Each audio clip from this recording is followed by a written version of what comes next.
Kasalukuyang nasa isang awakening ceremony si Tenma kasama ang kanyang mga kaklase sa harap ng Northern Commander, si Mendu Izumi, ang parehong tao na nagturo at lumikha sa pinakamalakas na awakener at ang liwanag ng sangkatauhan. Para tulungan ang mga batang ito na gisingin ang kanilang potensyal, ipinatawag niya ang isang awakening monolith. Ilang estudyante ang sumubok ngunit hindi pinalad na magising ang kanilang kapangyarihan. Kabalintunaan, ang pinakamatabang bully sa kanila ang siyang nagising ang kapangyarihan. Itinulak ng ating bida ang bully at hinawakan ang bato ng may matinding determinasyon. Noong mga sandaling iyon, nakita mismo ng Northern Commander ang isang literal na Diyos ng pagkawasak na kumakatawan sa espiritu ng bata. Namulaklak ang monolith ng isang dambuhalang asul na lotus, habang nakuha ni Tenma ang isang hidden skill na tinatawag na over-mimesis, na nagpapahintulot sa kanya na umangkop sa anumang skill ng kalaban at lumikha ng isang panlaban dito, na parang binibigyan siya ng sobrang lakas na maharagha powers. Hindi kinaya ng mataba ang inggit at sinubukang atakihin ang ating bida. Sa isang iglap, sumulpot ang ating bida sa likod ng mataba na parang naniningil ng utang at paralisado siya sa takot, na nagpatae sa kanya sa salawal at bumagsak sa sahig. Sa kumpletong pagsusuri, nakuha ni Tenma ang Thunder Wave bilang counter skill, na nagdadala sa kanya sa isang maliit na Lotus Domain sa tuwing makukumpleto niya ang kanyang adaptasyon.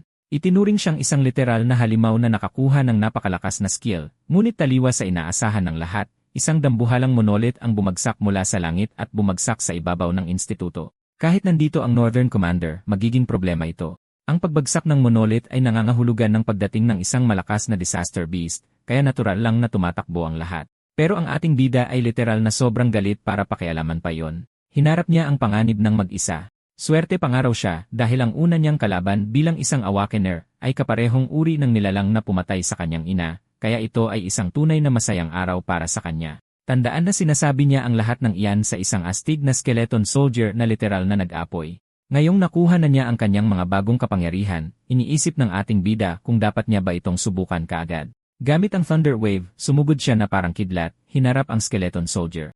Humampas ang halimaw ng kanyang atake, ngunit dahil sa hindi kapani-paniwalang bilis ni Tenma, hindi lang niya ito naiwasan, kundi sinuntok din niya ang dambuhalang halimaw ng isang mabangis na suntok. Tumatangging maliitin at hayaan ang sinuman na mamatay sa kamay ng mga nilalang na ito. Isang suntok lang na iyon ay nagpabagsak sa nilalang, na ikinagulat at nakakuha ng atensyon ng lahat ng kanyang mga kaklase. Natulala sila sa napakalaking lakas ni Tenma at nagtataka kung kailangan pa bang tumakas. Ang parehong baguhan na walang kwenta kanina lang ay biglang nagkaroon ng kakayahang puksain ang isang level 8 na Calamity Beast sa kabilang gusali. Pareho rin ang reaksyon ng supervisor dahil ang level 0 ni Tenma ay higit na lumalampas sa lakas ng isang ordinaryong level 0 na awakener. Gayunpaman, kahit sa kanyang level, dapat ay imposible na talunin ang isang skeleton soldier dahil may dalawang malakas na abilidad ang nilalang.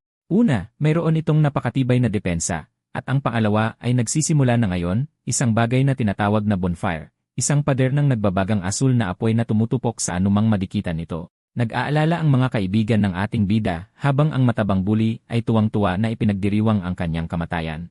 Mukhang katapusan na pero simula pa lang talaga. Gets mo? Salamat sa inspirasyon mula kay Kakashi the Copy Ninja, sinusuri ni Tenma ang abilidad sa kanyang isipan.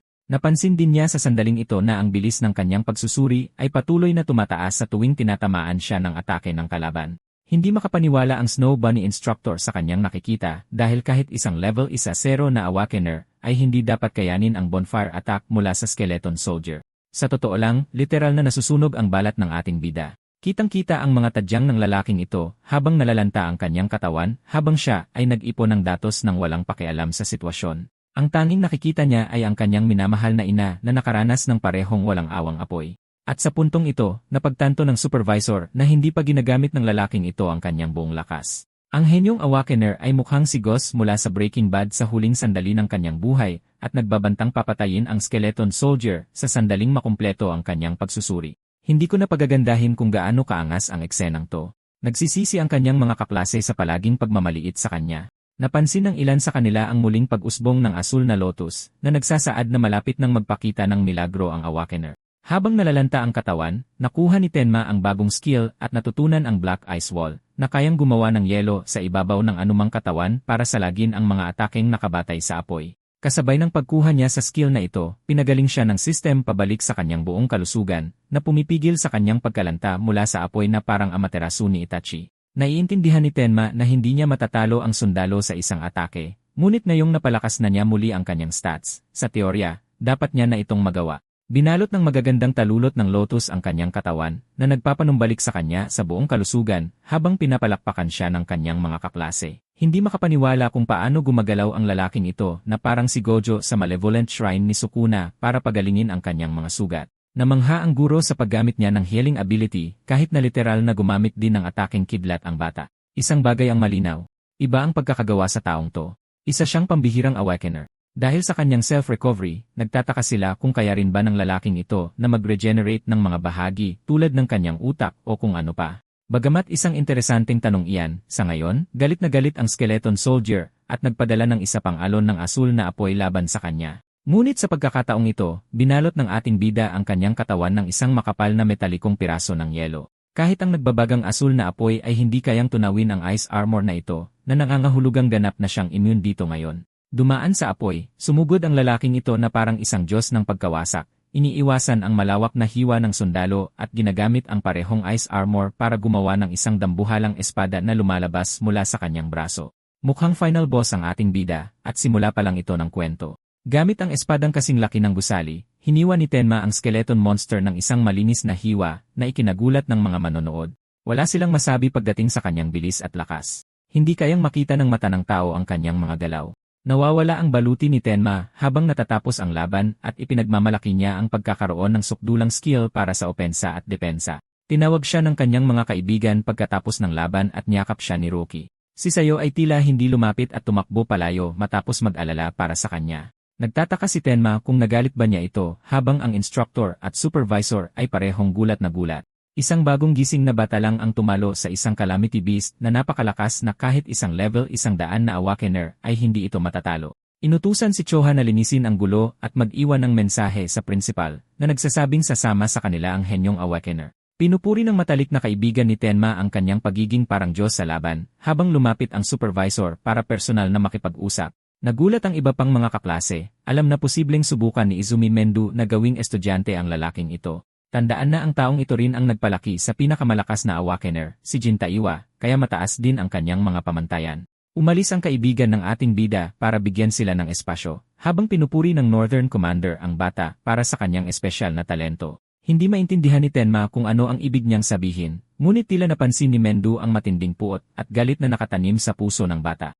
Nagtataka siya kung ano ang naging dahilan para maging ganito kapuot ang isang tao. Nagsimula ang malungkot na kwento nang ibahagi ni Tenma ang kanyang trahedya sa pagkawala ng kanyang mga magulang. 10 taon na ang nakalipas, ilang segundo na lang sana siyang mamamatay sa kamay ng isang skeleton monster nang bigla siyang iligtas ng isang awakener. Sa kasamaang palad, napanood niya ang kanyang ina na unti-unting mamatay sa kanyang harapan habang kinakain ng apoy ng bonfire ang kanyang laman. Sinabi niya sa kanyang anak na tahakin ang natitirang bahagi ng kanyang paglalakbay ng may paninindigan. Mula noon, nagtanim ng puot ang bata at iningatan ang puot na iyon para sa mga calamity beast. Gusto niyang patayin silang lahat, tinitiyak ang pagkamatay ng demonyo ng pagkawasak at ng iba pa sa kanyang uri. Lumilitaw pa rin ang parehong puot na iyon ngayon habang umiiyak si Tenma, isang interesanteng detalye na napansin ni Mendu. Kakaiba, tumigil sa pagluha ang kanyang kaliwang mata, ngunit ang kanyang kanan ay kusa itong ginagawa. Ito ay isang bagay na nangyari rin pagkatapos mawala ang kanyang ina. Pagkatapos pakinggan ang madramang kwento, nag-alok si Mendu sa ating bida. Nais siyang kunin bilang estudyante at ilagay sa pinakamataas na liga para makapatay siya ng mga halimaw. Ang Savior League ay isang organisasyon na binuo para sa layuning labanan at patayin ang mga calamity beast na binubuo ng pinakamalalakas na awaken sa mundo. Ito ay parang isang hukbo ng mga awakener na ginawa para pumatay ng mga halimaw. Ang bawat miyembro nito ay tinatawag na Saviors. Ang mga taong ito ay binibigyan ng sapat na yaman, armas, at pagkakataon sa pagsasanay para makakuha ng mga gantimpala. Tulad ng isang trabaho, kahit isang trainee savior ay kumikita ng 1,000,000 ginto bawat buwan. At sa ekonomiya ngayon, magtatrabaho ako kahit sa 200 lang. Ito ay isang malaking halaga, at lahat ng mga pribilehiyong ito ay may kaakibat na inaasahan. Kinakailangang labanan ng mga savior ang mga calamity beast sa tuwing tatawagin. Sila ang nasa unahan na nagtatanggol sa mundo laban sa kanila. Sa totoo lang, wala namang pakialam si Tenma sa gantimpala. Ang tanging pakialam niya ay ang pagpatay sa mga halimaw na yon dahil gusto niya ito. Gusto nang maging Doomslayer ng kapatid natin sa puntong to. Gayunpaman, tinanggap niya ang alok na maging isang savior at nalaman na tuwing Pebrero, may pagsusulit ang liga na may 1,000,000 kalahok. Ang mga puntos ay ibinibigay batay sa merito, ngunit ang nangungunang 100 na kandidato lamang ang pinapayagang maging mga savior. Dahil dito, naging mausisa ang ating bida tungkol sa pinakamataas na nakuhang score. Naalala ni Mendu na ang pinakamataas na score ay 115,000 puntos na nilikha ni Jin Tewa, ang pinakamalakas na mandirigma. Sa loob ng 11 taon, walang sinuman ang nakahigit dito, at ang pagkakaroon ng kahit 50% ng mga puntos na yon ay makakasiguro ng unang pwesto sa pagsusulit. Hinahangaan ni Tenma ang lalaking ito dahil sa pagiging liwanag ng sangkatauhan at isang ganap na halimaw na magagamit ng sangkatauhan. Ngunit tiniyak sa kanya ni Mendu na hindi matalinong ikumpara ang kanyang talento kay Jin Tewa dahil nasa ibang liga ito. Gayunpaman, taglay ng ating bida ang ego ni Asagi mula sa Blue Lock at balak niyang basagin ang record na yon na ikinagulat ni Mendu sa kanyang mga salita. Naalala niya ang kanyang pag-uusap kay Jin Taiwa, ang kanyang estudyante, na nagsabing balang araw, may isang taong darating na hihigit sa kanyang talento. Mukhang dumating na ang bagong anak para palitan ang luma. Ang ganoong uri ng potensyal ay nasa batang nasa harapan niya.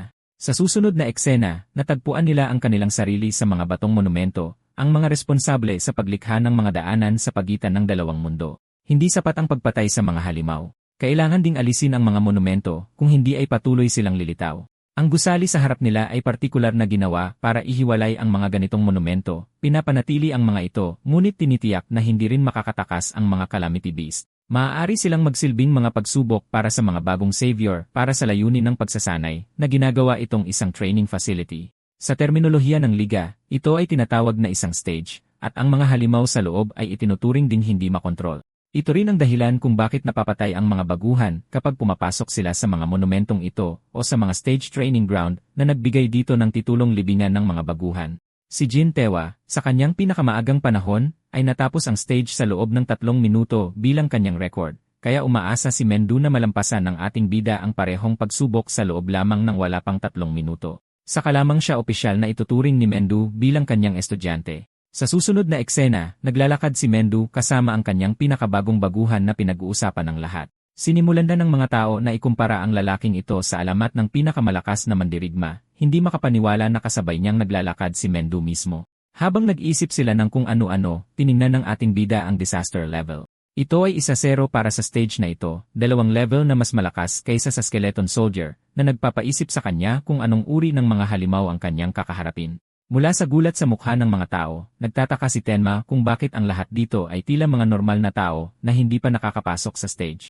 Lumapit siya sa babae sa reception at humiling na pumasok sa stage. Ginabayan siya nito at tinanong kung nasaan ang kanyang grupo, ngunit sinabi ng ating bida na mag-isa lang siya. Nagkaroon ng sandaling katahimikan. Itinuring ito ng receptionist bilang isang uri ng kawalang galang at inakala na nilalandi siya ng lalaking ito. Napakabilis mapunta ng ating bida sa anti-race territory at nawala sa kanya ang chicks. Walang ideya si Tenma kung ano ang nangyayari. Kahit ang mga manonood ay kinukutya siya sa pagiging mayabang. Para linawin, ipinaliwanag niyang muli ang kanyang intensyon, sinasabing hindi niya ito gustong pormahan. Gusto niya lang hamunin ang stage. Muli, iniisip ng receptionist na reyna siya at sinusubukan lang niyang iligtas ang sarili sa kahihiyan. Handa pa siyang ibigay ang kanyang numero para lang pigilan ang tangang ito sa pagmamalabis. Tunay na napikon, binalaan siya ng lalaking ito na hindi na siya ulit sa ikatlong pagkakataon. Hindi siya interesado sa isang tiyakang receptionist. Ang tanging pakialam niya ay ang kanyang misyon sa stage. Dahil sa takot sa kanyang mga salita, pumayag siya sa kanyang hiling, at idiniin na sarili niyang pananagutan ang kanyang kamatayan. Kinuha ni Tenma ang pulseras at isinuot sa kanyang braso. Inis na kinailangan niyang harapin ang nakakainis na engkwentro na yon. Iniisip ng iba pang mga beta simp sa paligid niya na tanga siya dahil hindi kinuha ang numero ng babae at nagpakitang gilas. Ang totoo, sinumang baguhan na hahamon sa level 1-0 na stage ay parang naghahanap na pagsamantalahan ng mga halimaw. Ganoon kalaki ang agwat na nakakadismaya. Karamihan sa mga haters na ito ay nagsasalita ng masama, ngunit ang ilan sa kanila ay mausisa tungkol sa talento ni Tenma at kung paano niya ito gagamitin para mapakinabangan ang kanyang posisyon. Ang problema ay sa kabila ng kanyang talento, ang kanyang level ay 0 pa rin. Kaya sa kanilang paningin para na siyang patay. Nakatuon sa gawain, iniskan ni Tenma ang pulseras gamit ang kanyang mga detalye ng pagkakakilanlan na nagbibigay daan sa kanya sa kabilang panig. Pagkatapos ng mga nakakainip na administratibong bagay, nag-inat siya para maghanda na sa bakbakan. Nagsimula na ang timer at ang kanyang countdown para talunin ang stage sa loob ng 3 minuto. Sumugod ang lalaking ito na parang halimaw, na pagtantong napakalaki ng lugar na ito kahit na ito ay isang artificial na stage. Para sa kanyang unang engkwentro sa isang halimaw, nakasalubong niya ang isang level 4 na kodama, isang napakapangit na aso kung ako ang tatanungin. Pinatay niya ito sa isang hiwa lang ng espada. Naaalala niyo ba ang kanyang ice morphing powers? Madali siyang makagawa ng isang battle axe at mga sandata para sa bawat sitwasyon. Sa pagkakahiwa ng isa sa mga kodama, dumating ang iba pang mga gutom na troso, na mukhang isang nakakatakot na bersyon ng mga Pokemon. Sa labas, mariing tinututulan ni Ajeha ang pagsubok na ito na inihanda ng kanyang ama. Mayroong ilang iba pang mga stage na maaaring hamunin ng mga baguhan, ngunit ipinadala niya si Tenma sa pinakamahirap na una. Iyon ang katotohanan na gusto niyang makita si Tenma na malampasan si Jin, kaya't ikinukumpara niya ang kanilang mga resulta. Kahit si Ajeha ay iniisip na imposibleng malampasan ang pinakamalakas na mandirigma dahil ang kanyang mga limitasyon ay lampas sa abot ng sangkatauhan, ngunit mausisa ang kanyang ama kung sang-ayon siya sa opinyon na yon. Para sa kanya, mukhang madaling lapitan at mabait si Jin sa una, ngunit nasaksihan niya ang lalaking iyon na pumatay ng isang level 77 na calamity beast na parang wala lang. Nakita niya ang kanyang mga matang malamig at mapanuri, tulad ng isang Diyos. Para bang ang lalaking ito ay maringal na nalampasan ang lahi ng tao at naging isang Diyos mismo. Bagamat totoo iyon, iginiit ni Mendu na ang parehong potensyal ay nakikita rin kay Tenma, ngunit magtatagal bago siya umabot sa antas na yon. Si Jin ay isang Diyos na tagapagligtas ng sangkatauhan, ngunit si Tenma ay tila isang demonyo na nilalamon ng sariling puot, na ginagawa silang dalawang magkasalungat na puwersa. Balik sa stage, madaling pinuksan ng ating bida ang grupo ng Kodama. Sa kasamaang palad, ang kanyang abilidad na Overmimesis ay hindi man lang kinikilala ang mga mahihinang nilalang na ito bilang isang bagay na dapat i-scan. Bigla, naranasan niya ang isang nasa likod ko siya, di ba? Na sandali at agad na gumanti ng isang hiwa. Nakakagulat, madali ring patayin ang isang iyon. Nagsisimula ng magtaka si Tenma kung mahihina ba ang lahat ng mga disaster level 1-0 na nilalang na ito, ngunit hindi iyon tama. Kung hindi, hindi sana ito itinuring na libingan ng mga baguhan. Mayroon sigurong isang bagay na hindi niya alam, at tama nga siya. Natukoy ng system ang isang brand na skill na tinatawag na self-regeneration, na nagsimula ng analysis cycle. Hindi ito inaasahan ng ating bida, dahil ang parehong nilalang na kanyang pinabagsak ay tumayo muli na parang isang kolosus, na nilamon ang ating bida ng mga baging. Kahit na nahiwa, nag-regenerate ang nilalang mula sa pinsalang iyon. Hindi nakakagulat kung bakit mahirap patayin ang halimaw na ito, na may lakas na level 1-0. Inactivate ang Black Ice Wall, naglabas si Tenma ng matutulis na yelo at binalot ang parehong braso niya nito. Ang kanyang layunin ay magdulot ng sapat na pinsala sa nilalang hanggang sa punto na hindi na ito makapag-regenerate. Habang walang tigil niya itong hinihiwa gamit ang kanyang dalawang espada, pinoproseso rin niya ang analysis cycle sa kanyang isipan. Isang malakas na hiwa ang naghati sa ulo ng nilalang sa dalawa, ngunit hindi pa rin yon sapat para patayin ito. Labis na kagalakan ang nararamdaman ni Tenma sa paghiwa dito. Siya ang halimaw dito, ang gustong wasakin ito para hindi na ito makapag-regenerate. Binigyan ng lalaking ito ang halimaw ng napakaraming hiwa, na akalain mong naranasan nito ang domain expansion ni Sukuna. Sumabog ang halimaw sa maliliit na piraso, na nagtapos sa laban, na mabuti dahil naubusan na si Tenma ng mana sa paggamit ng kanyang Black Ice skill. Ngunit may isang plot twist, nag-regenerate pa rin ito pabalik sa buong kalusugan, kahit mula sa maliliit na piraso, na kumuha ng inspirasyon mula kay Perfect Cell. Dahil sa pagkadismaya, iniiwasan ni Tenma ang bawat tama, gulat na nakikipaglaban siya sa isang mapilit na halimaw. Ang magandang bagay ay sa tuwing nagre-regenerate ang nilalang na ito, mas bumibilis pa ang kanyang analysis speed. Ngunit nagsisimula na siyang malampasan sa laban hanggang sa puntong nagtitipid na siya ng mana sa pamamagitan ng hindi paggamit ng Black Ice. Ang mas matalinong hakbang dito ay gamitin ang bilis at maghintay hanggang makumpleto ang pagsusuri, ngunit ang pinakamasama ay naubusan na rin siya ng oras. Sinabing bahala na, inactivate niya ang Thunder Wave kasama ang Black Ice Wall para sa huling sandaling pag-atake. Hiniwa ni Tenma ang mga baging ng nilalang, pinipilit itong mag-regenerate ng maraming beses para mapabilis ang kanyang proseso ng pagsusuri. Dahil kung maubusan siya ng mana, mamamatay siya kaagad. Pero kung ito lang ang kanyang antas, okay lang sa kanya na mamatay dahil isa lang siyang walang kwentang impostor. Nag-ipon ng lakas para sa isang huling hiwa, inilabas ni Tenma ang kanyang galit para subukang putulin ang ulo ng nilalang. Sa kasamaang palad, tapos na ang laban. Naubos na ang kanyang mana, at sa sandaling nangyari iyon, nagkaroon siya ng mas maraming butas sa katawan kaysa sa isang hiwa ng keso. Ito na ang kanyang huling pagkakataon habang ang proseso ng mimesis ay malapit ng makumpleto. Ito lang ang bagay na hindi nangangailangan ng mana mula sa kanyang mga kakayahan. Sa sandaling makumpleto ito, muling lumitaw ang asul na lotus, at nakuha ang lotus burst mula sa self-regeneration. Ginawa ng halimaw ang lahat para subukang putulin siya muli, ngunit kasalukuyang nag-a-activate ang epekto ng Lotus Burst na pinapasabog ang lahat ng nakapaligid na mana sa isang malakas na pagsabog. Ayon sa pagkumpleto ng mimesis, lahat ng sugat na natamo ni Tenma ay kusang gumagaling. Gulat na nanonood ang halimaw, at sa sandaling pumalakpak ang ating bida, nagpakawala ng literal na impyerno ang Lotus. Sinunog ng pagkawasak ang lahat sa paligid, na ginawang abo ang nilalang. Sa huli, lumitaw si Tenma na sugatan mula sa pagsabog ng kanyang atake. Ito ang kanyang huling alas sa laban. Sa pamamagitan ng paraan, nagpakawala siya ng ganito kalaking pagkawasak sa pamamagitan lamang ng paggamit ng isang katlo ng kanyang mana matapos itong maibalik sa pamamagitan ng mimesis. Hindi na siya mahihirapan sa pagwasak ng mga ordinaryong halimaw. Gayon din, kumpirmado na ang mimesis skill ay may kakayahang magbalik ng mana at kalusugan. Isang piraso na lang ang natitira habang ang sitwasyon sa labas ay magulo. Nag-aalala ang receptionist tungkol sa baguhan na pumasok sa loob at nagmamakaawa na tumawag sila ng rescue team. Kahit si Ajeha ay hindi inaasahan na matatalo ang ating bida sa isang level 1-0 na halimaw. Ang mas malaking problema ay tapusin ang stage sa loob ng wala pang 2 minuto. Bigla na lang, ipinakita ng stage na may bagong record na naitakda na gumulat sa inaasahan ng lahat. Ang record na 11 taon ay sinira ni Itsuki Tenma, na literal na tinapos ito sa loob ng 2 minuto at 14 na segundo. Paglabas niya ng stage, mukha siyang galing sa giyera.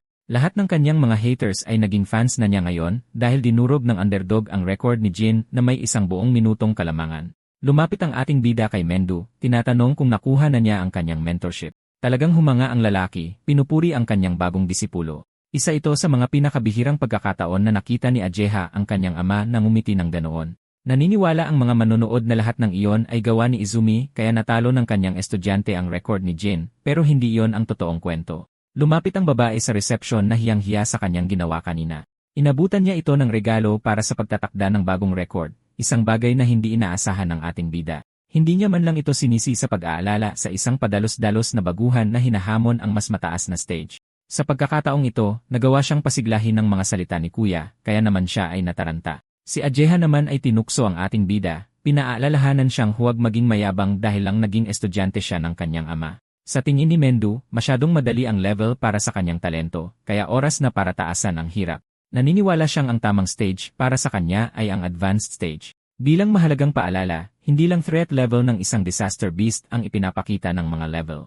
Ang pinaka-critical na salik ay ang kanilang species dahil ang ilan ay kulang sa talino habang ang iba ay mas matalino pa kaysa sa mga tao. Ang mga halimaw na iyon ay mas mahirap kalabanin kaysa sa ordinaryong disaster beast. Sa pagbabalik tanaw, parehong gumagana ang mga awakener at disaster beast. Ang mga tao ay may iba't ibang trabaho na nagpapahiwatig ng kanilang lakas, habang ang mga halimaw ay may species na nagkakaiba sa kanila. Ang mga advanced stage ay tahanan ng mas matatalinong halimaw. Ang pagtalo sa kanila kahit sa parehong level ay napakahirap kumpara sa karaniwang halimaw. Ang susunod na destinasyon ni Tenma ay sa District 4 ng Northern Stage. At nagsisimula na siyang mapagtanto na sa buong panahon, mga walang kwentang nilalang lang ang tinalo niya na kulang sa talino para malampasan siya. Dahil alam niyang nakakaramdam ng sakit ang matatalinong species, tuwang-tuwa si Tenma at desididong pahirapan ang mga ganoong halimaw. Naglabas pa ng nakakatakot na aura si Kuya nang makahanap siya ng mga bagong biktima. Grabe ang reaksyon ng mga tao dahil hindi sila tumitigil sa pag-uusap tungkol sa record ni Vale na 11 taon na sinira ng isang bagong underdog. Gayunpaman, mahirap ang mga advanced stage, at ang mga nasa District 4 ay ganap na kontrolado ng isang tao. Maraming awakener ang pumasok para hamunin ang mga advanced stage pero nawawala na lang. May chismis na mayroong isang lihim na assassin. Isang tanga ang biglang nagsabi ng pangalan ni Reiji Kinoshita habang sinusubukan siyang pigilan ng isa para hindi mapatay sa pagsasalita ng masama. Nalaman na si Reiji ay anak ng ward chief ng District 4 at itong nepo baby na may trust fund ay gustong-gustong pinagsisilbihan.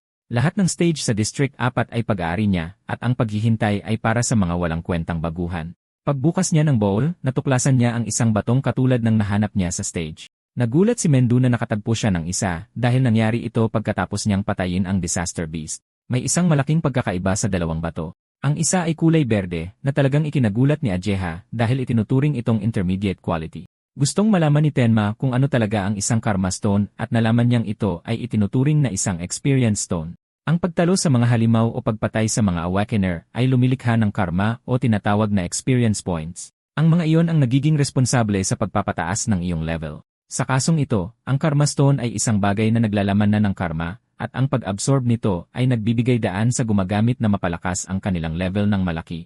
Ang pinakakakatwang bahagi ay kung paano natural na nabuo ang isang Karma Stone sa loob ng stage. Nagsalita si Mendu, ang master, naniniwalang ito ay naimpluwensyahan ng gift ni Tenma na ikinagulat nilang dalawa. Tila, ang karma na nasa loob ng natalo ay nasisipsip ng nanalo, ngunit ang katotohanang hindi nag-level up si Tenma matapos talunin ang dalawang Disaster Beast ay nagpapahiwatig na hindi niya na-absorb ang karma. Ang teorya ni Mendu ay sa buong panahon, ang karma na nakuha ni Tenma sa pagpatay ng mga halimaw ay natural na nasisipsip ng mga awakener sa paligid sa halip na siya. Pero iba ang stage. Walang sinuman doon para sumipsip ng karma, at hindi rin kayang sipsipin ni Tenma ang sarili niya. Kaya't ito ay sa pilitang namuo bilang isang bato, pero nag-aalala si Ajeha na ang ating bida ay natigil dahil hindi man lang siya makapag-level up. Pinigilan siya ng kanyang ama na magtanong ng impormasyon mula kay Tenma tungkol sa kanyang skill. Ito ay dapat na isang sikreto pagkatapos ng lahat. Sa anumang paraan, iminungkahi ni Mendu sa ating bida na ibenta ang bato kung gusto niya itong pakinabangan.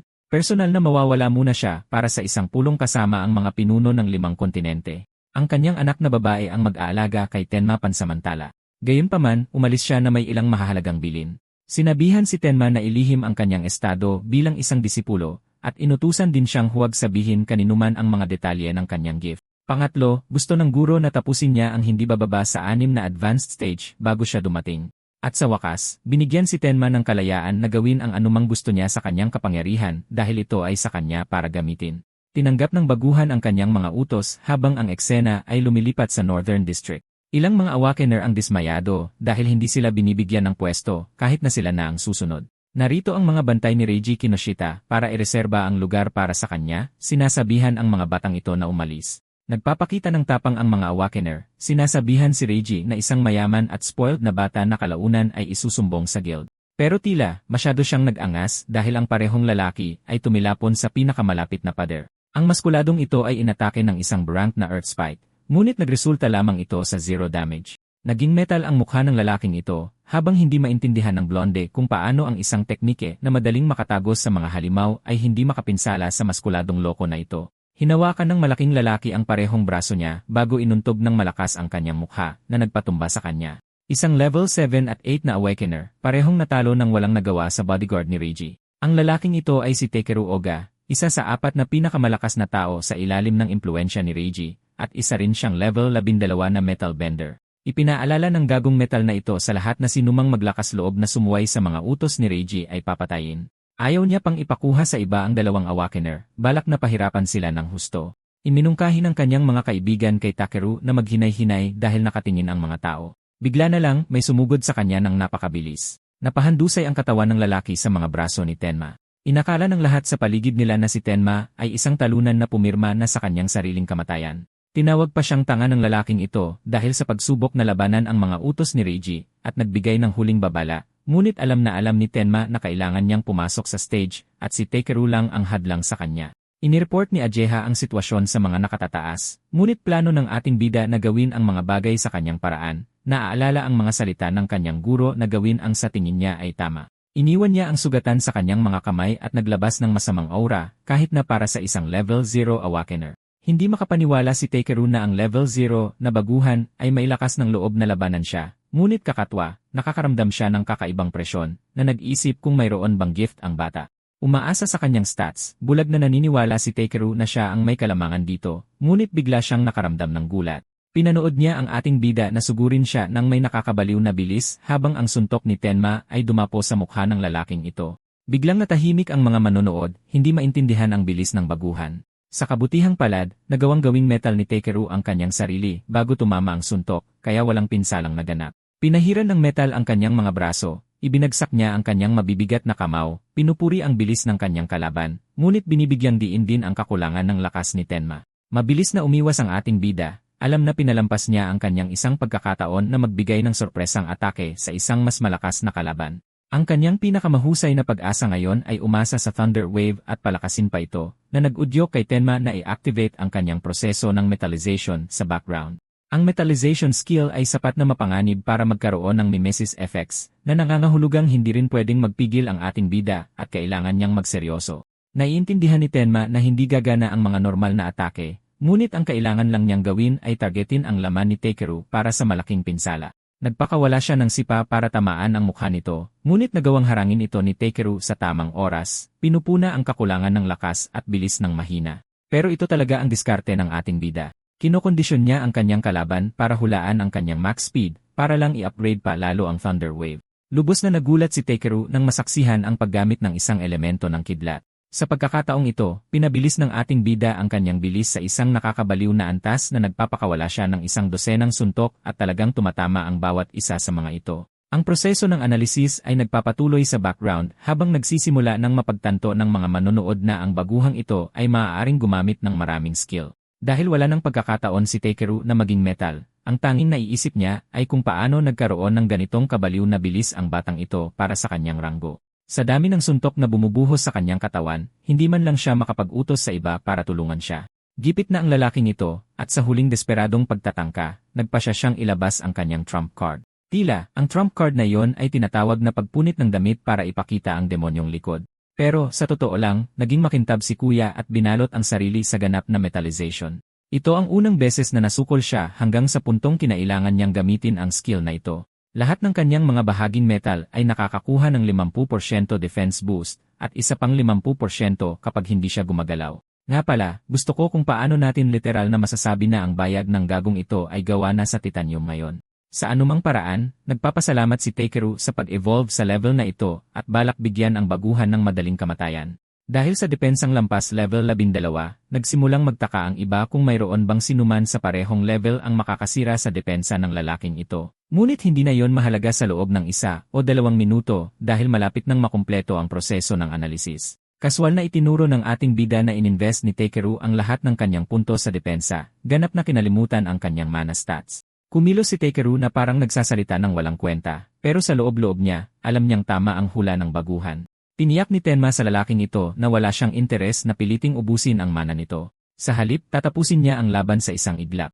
Lumitaw ang asul na lotus na lumikha ng isa pang ebolusyon sa kapangyarihan ni Tenma. Namumukadkad ang napakagandang lotus at pinapahanga ang mga manonood, kahit na wala silang ideya kung paano tatalunin ng magandang bagay na ito ang gagong metal. Sa pagkumpleto nito, nakuha ni Tenma ang Clear Orb Piercing True Sphere. Ito ay isang kakayahang hindi pinapansin ang depensa, na ginagarantiyahan ang pinsala. Ang tanging problema ay ang range at bilis. Masyadong mabagal kaya madali itong maiwasan ng mga tao. Pinipilit nito si Tenma sa isang sitwasyon kung saan kailangan niyang itiming ang atake para wasakin ang mismong depensa na ipinagmamalaki ni Takeru. Nang ma-activate ang skill, lalo pang tumaas ang stats ng ating bida habang lumilikha siya ng isang piercing orb. Kahit sa layong ito, kumpiyansang hinahamon ni Tenma ang kanyang kalaban na iwasan ang paparating na atake. Ang panonood sa performance ni Tenma ay nakakuha ng hiyawan mula sa mga manonood na nag-iisip kung ano ang susunod niyang gagawin. Ang piercing ball ay dahan-dahang gumagalaw sa kanilang paningin. Ito ay isang maliit na bagay lamang, kaya't hindi ka panipaniwala na matamaan ng ganoon. Napakaliit ng bola, kaya't handa pa ang gagong metal na ito na manatiling nakatayo. Sa lubungin ito, naniniwalang minamaliit ang trump card ni Tenma.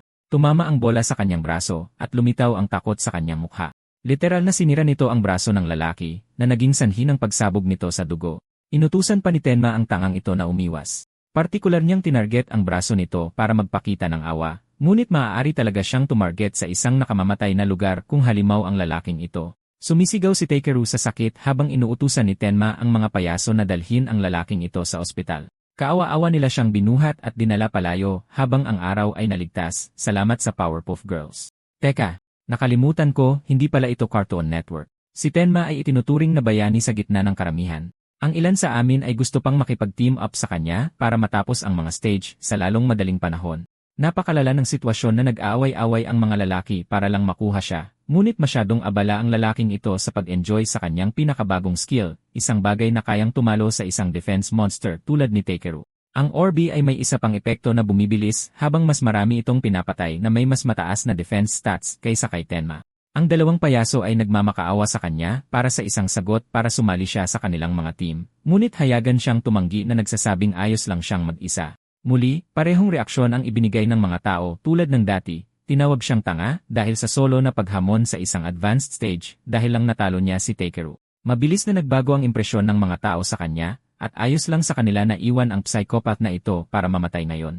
Sa pag-alis ng mga kontra, idiniin ng anak ni Mendu na ang bawat calamity beast sa mga advanced stage ay katumbas ng depensa ni Takeru kaya kailangan talagang ingatan ng ating bida ang kanyang mana. Pero chill lang si Tenma dito at sinabihan siyang huwag mag-alala na naging dahilan para siya ay mataranta dahil ang kanyang pagkamatay ay magdudulot ng kahihiyan mula sa kanyang ama. Bukod dyan, binigyang diin ni Ajeha na ang mga Stone Beast ay gumagalaw ng grupo, ngunit bobo pa rin sila, kaya maaaring samantalahin ni Tenma ang mga ito sa pamamagitan ng pag-ubos ng kanilang mana.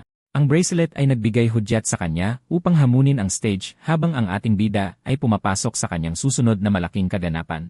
Hindi niya inaasahan na makakaharap ng napakaraming malalaking batong butiki na ito. Lahat sila ay may napakataas na stats din, mas mataas kaysa sa mga nilalang na nakalaban niya dati. Sumugod sa kanya ng buong bilis ang higanting estatwa, habang nagpasya si Tenma na ilabas ang kanyang piercing orb para gamitin ito laban sa kanilang mataas na defense stats.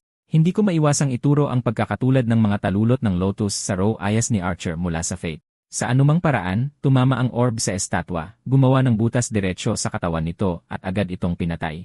Nagdulot ito ng 100% na pagtaas sa bilis ng orbi, na kamangha-mangha para kay Tenma sa bawat pagkakataon. 3 sa mga nakakatakot na estatwa ang sumugod sa kanya, ngunit ang ating bida ay parang sikilua sa kanyang kidlat at mabilis na nilampasan sila. Tinalo niya ang 3 sa mga halimaw gamit ang kanyang pasabog na atake matapos gastusin muli ang 1/4 ng kanyang mana. Pero hindi pa tapos ang laban. 2 pang nilalang ang sumugod mula sa magkabilang direksyon. Ginamit ng lalaking ito ang Hollow Purple para tapusin sila gamit ang kanyang piercing orb. Una, iniwasan niya ang parehong estatwa na naging sanhi ng pagbangga nila sa isa't isa. Nagbigay ito sa kanya ng perpektong posisyon para tamaan sila ng isang napakalaking piercing orb. Mas mabilis pa ang bilis ng orb ngayon at pinatay ang parehong halimaw sa isang atake. Natumba si Tenma, pagod na pagod habang naubos ang kanyang mana. Nahihirapan talaga siya sa kanyang limitasyon sa mana kamakailan at umaasang magkaroon ng mana recovery skill sa lalong madaling panahon. Ang kanyang kasalukuyang bilis ng pag-unlad ay maganda matapos tumaas ang bilis ng orbi sa 5 metro bawat segundo, ngunit tuluyang nakalimutan ni Kuya ang huling halimaw na bumagsak sa kanya, nagpakawala ng literal na pagkawasak. Isa sa mga halimaw ang gumamit ng gigantification skill, literal na naging banta na kailangang puntahan at puksain ni Godzilla. Ang laki nito ay isang problema, ngunit kinakaya ni Tenma gamit ang bilis ng kidlat. Humaharurot si Kuya na parang si Flash, hindi alam kung kaya niyang butasin ang isang nilalang na ganito kalaki. Maingat na pinipili ang kanyang target, tinutok niya ang ulo ng halimaw, nagpakawala ng isang piercing orb shot. Ngunit sa layong ito pa lang, naisip ni Tenma na napakaliit ng orbi kaya't minimal lang ang pinsalang magagawa nito. Gumanti ang higanting batong estatwa gamit ang sarili nitong kamao. At dahil hindi makaiwas sa ere ang ating bida, wala siyang pagpipilian kundi gamitin ng paulit-ulit ang Black Ice para saluhin ang tama. Gayunpaman, ang impact ay nagpatilapon sa lalaking ito, ibinagsak siya sa pinakamalapit na pader. Mas mahirap ang laban kaysa sa inaasahan niya. Naramdaman ang pangangailangan para sa overmimesis, nagsimulang mag-analyze ng kusa ang system na nagdulot ng kasiyahan sa mukha ng ating bida. Ang eksena ay lumipat sa lugar ni Reiji kung saan ipinahayag ng isa sa kanyang mga ahente ang kanyang pagkagulat. Nainsulto siya ng lalaki sa kanyang ingay, ngunit ipinaalam din sa kanya ang ilang biglaang balita. Tila, may nakatalo kay Takeru at nakapasok sa isa sa mga advanced stage. Nainis sa balita ang spoiled na ito, hindi makapaniwala kung paano natalo si Takeru sa kanyang level. Ang tanging makatwirang paliwanag ay may isang taong lampas level 30 ang tumalo sa kanya. Sa kasamaang palad, ang mga Awakener sa level na ito ay sanay na at humaharap sa mga tunay na misyon, kaya hindi sila nakikipaglaro sa mga mahihinang Awakener.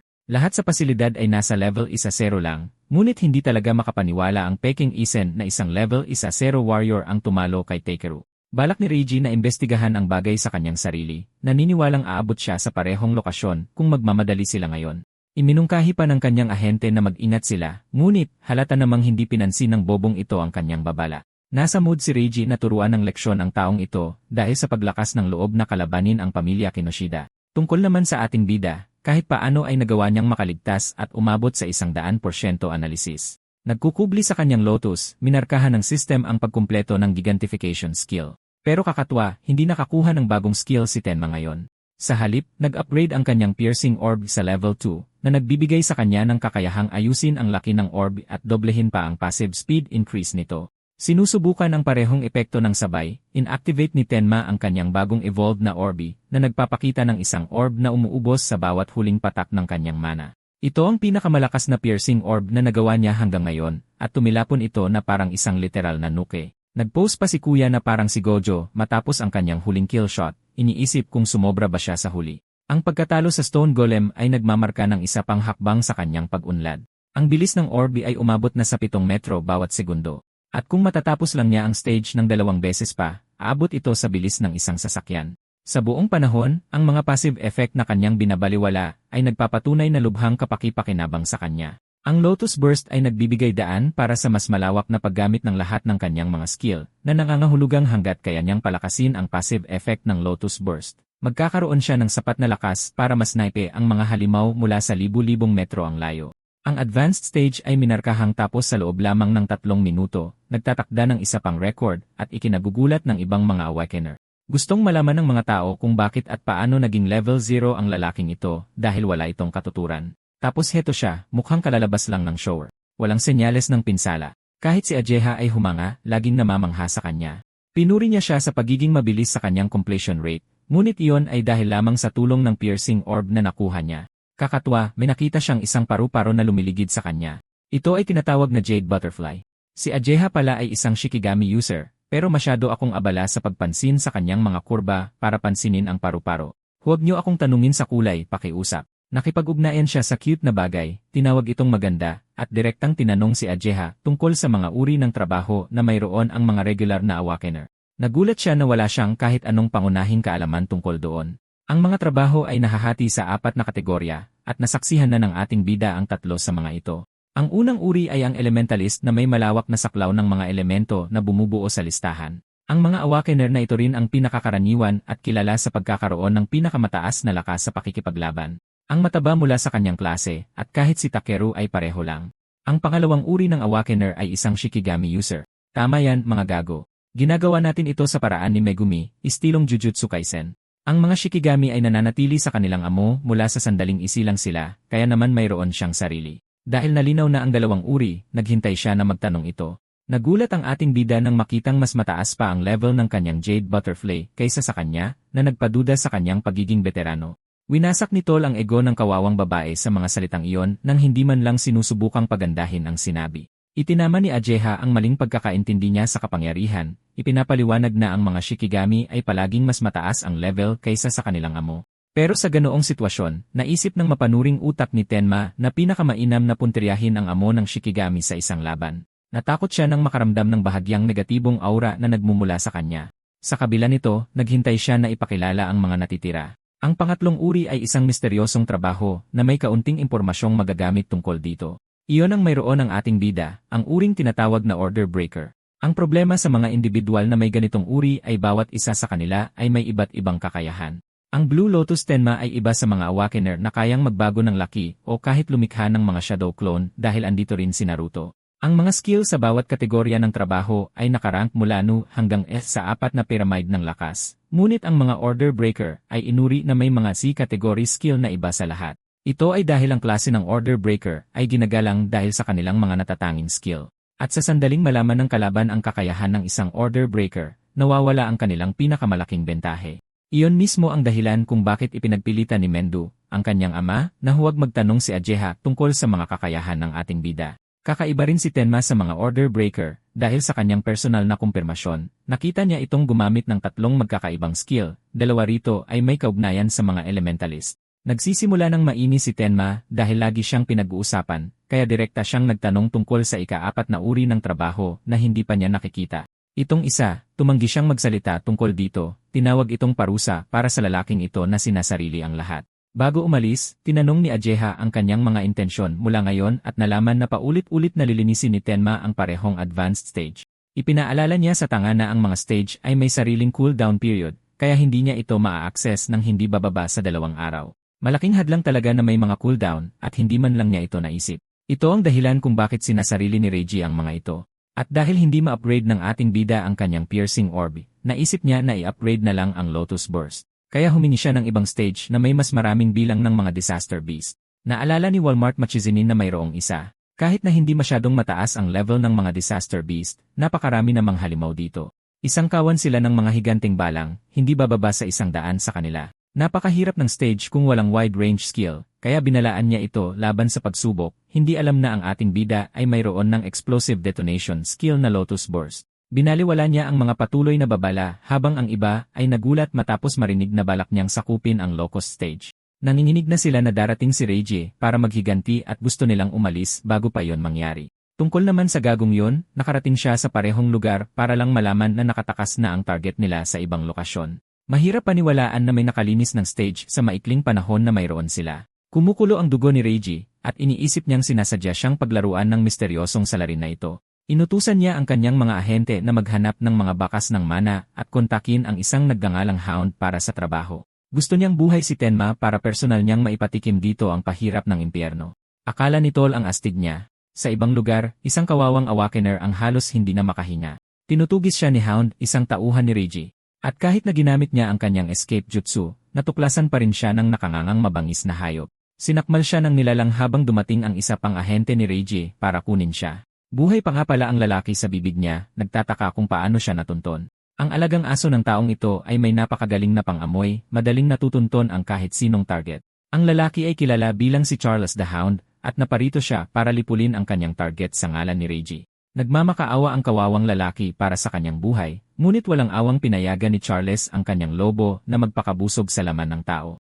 Pagkatapos ng kanyang kamatayan, sa wakas ay nag-level up sila. Tumawag si Charles para iulat ang status ng misyon, kinukumpirma ang pagpatay, ngunit sa kanyang pagkagulat, nalaman niya ang malubhang pinsalang natamo ni Takeru. Dahil itinuturing itong mahalagang usapin, sinenyasan siyang pumunta sa lokasyon ni Reiji, masaya na may bagong biktima na lumitaw. Dumating si Tenma sa loob malapit sa stage, nagtataka kung bakit napakaraming balang sa lugar na iyon. Ipinaliwanag ni Aja na may mga partikular na kapaligiran na gusto ng ilang mga halimaw, kaya isa sa mga kasanayan ng isang awakener ay ang maging maalam sa kanilang terrain. Ang mga advanced stage ay wala man lang maayos na receptionist dahil sa kung gaano sila kapanganib. Nagtataka si Tenma kung bakit ganap na sarado ang level na ito gayong level 13 lang naman ito sa pinakamataas. Ang maganda sa isang normal na stage ay maaari kang lumabas kung nahihirapan ka. Ngunit pagdating sa mga balang na ito, literal na nagiging imposible ang pagtakas. Isang pagkakamali lang ay dudurugin ka dahil sa kawan ng mga balang. Kinakain ng buhay ang mga awakener para sa almusal. Napakalupit, buto na lang nila ang natitira. Ngunit hindi natatakot ang ating bida sa ganitong bagay. Masaya lang siyang makahanap ng perpektong palaruan para manghuli ng sandamakmak na halimaw. Iniisip ni Ajeha na isa siyang ganap na tanga para doon, ngunit may mga layunin si Tenma at buong kumpiyansang pumasok sa stage. Nag-aalala siya kung sapat na ba ang anumang sinabi niya sa kanya bago napagtanto na nakalimutan niyang banggitin ang isang mahalagang detalye, na ang mga balang ay literal na lumilitaw ng walang katapusang beses hanggat hindi natatalo ang boss. Dahil sa malaking pagkakamali, gustong pasukin ni Ajeha ang stage para babalaan siya, ngunit nakaramdam siya ng isang masamang presensya.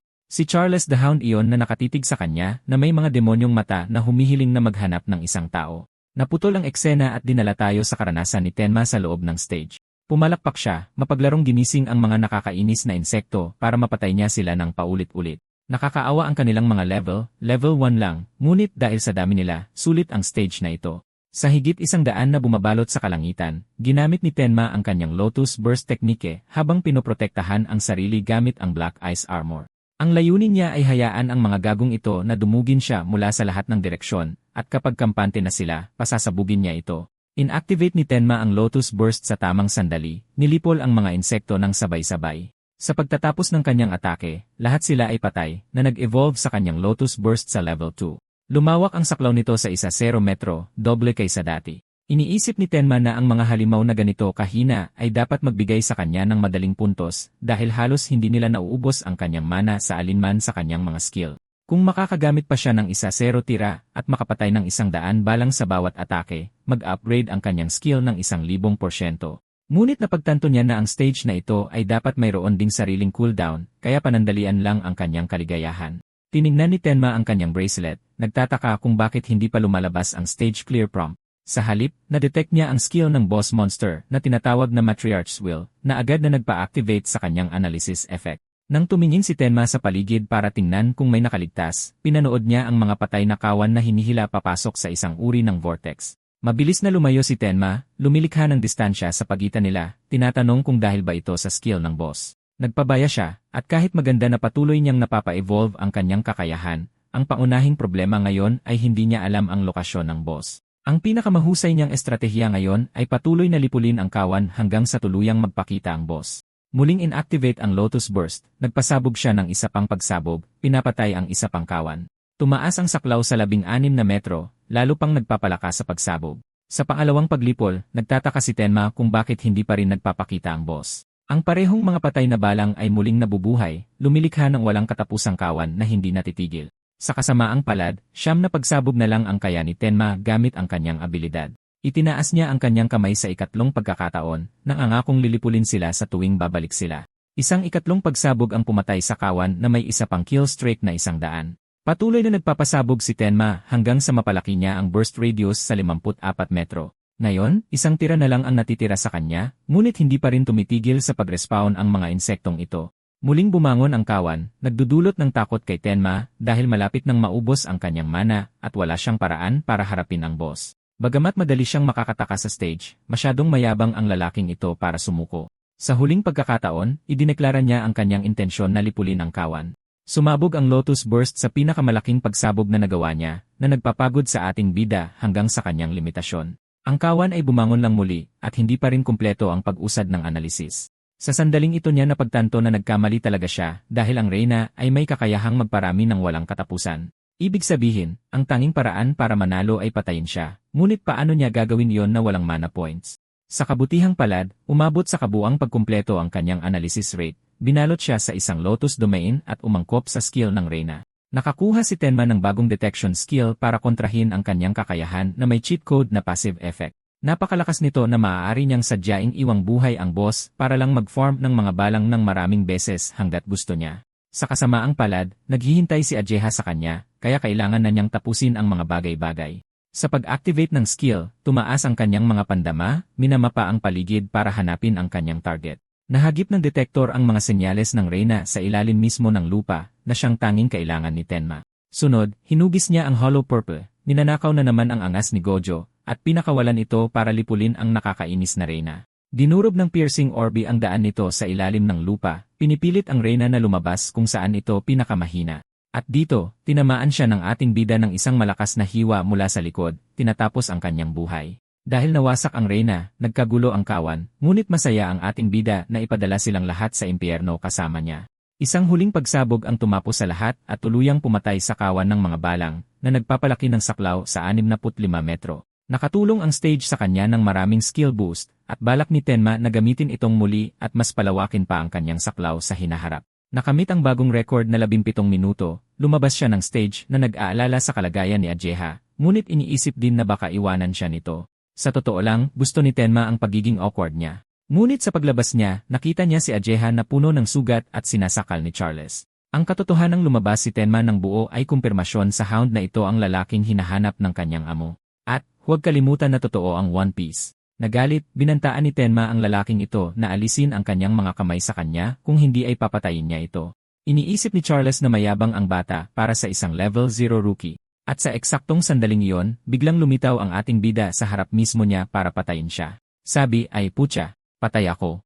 Ipinatawag ni Charles ang kanyang Wolf Shikigami para harangin ang atake. Matagumpay na sinalo ng nilalang ang tama habang gumana muli ang Overmimesis. Agad na napagtanto ni Tenma na isang Shikigami user ang kanyang kaharap habang sinusuri ni Charles ang sitwasyon.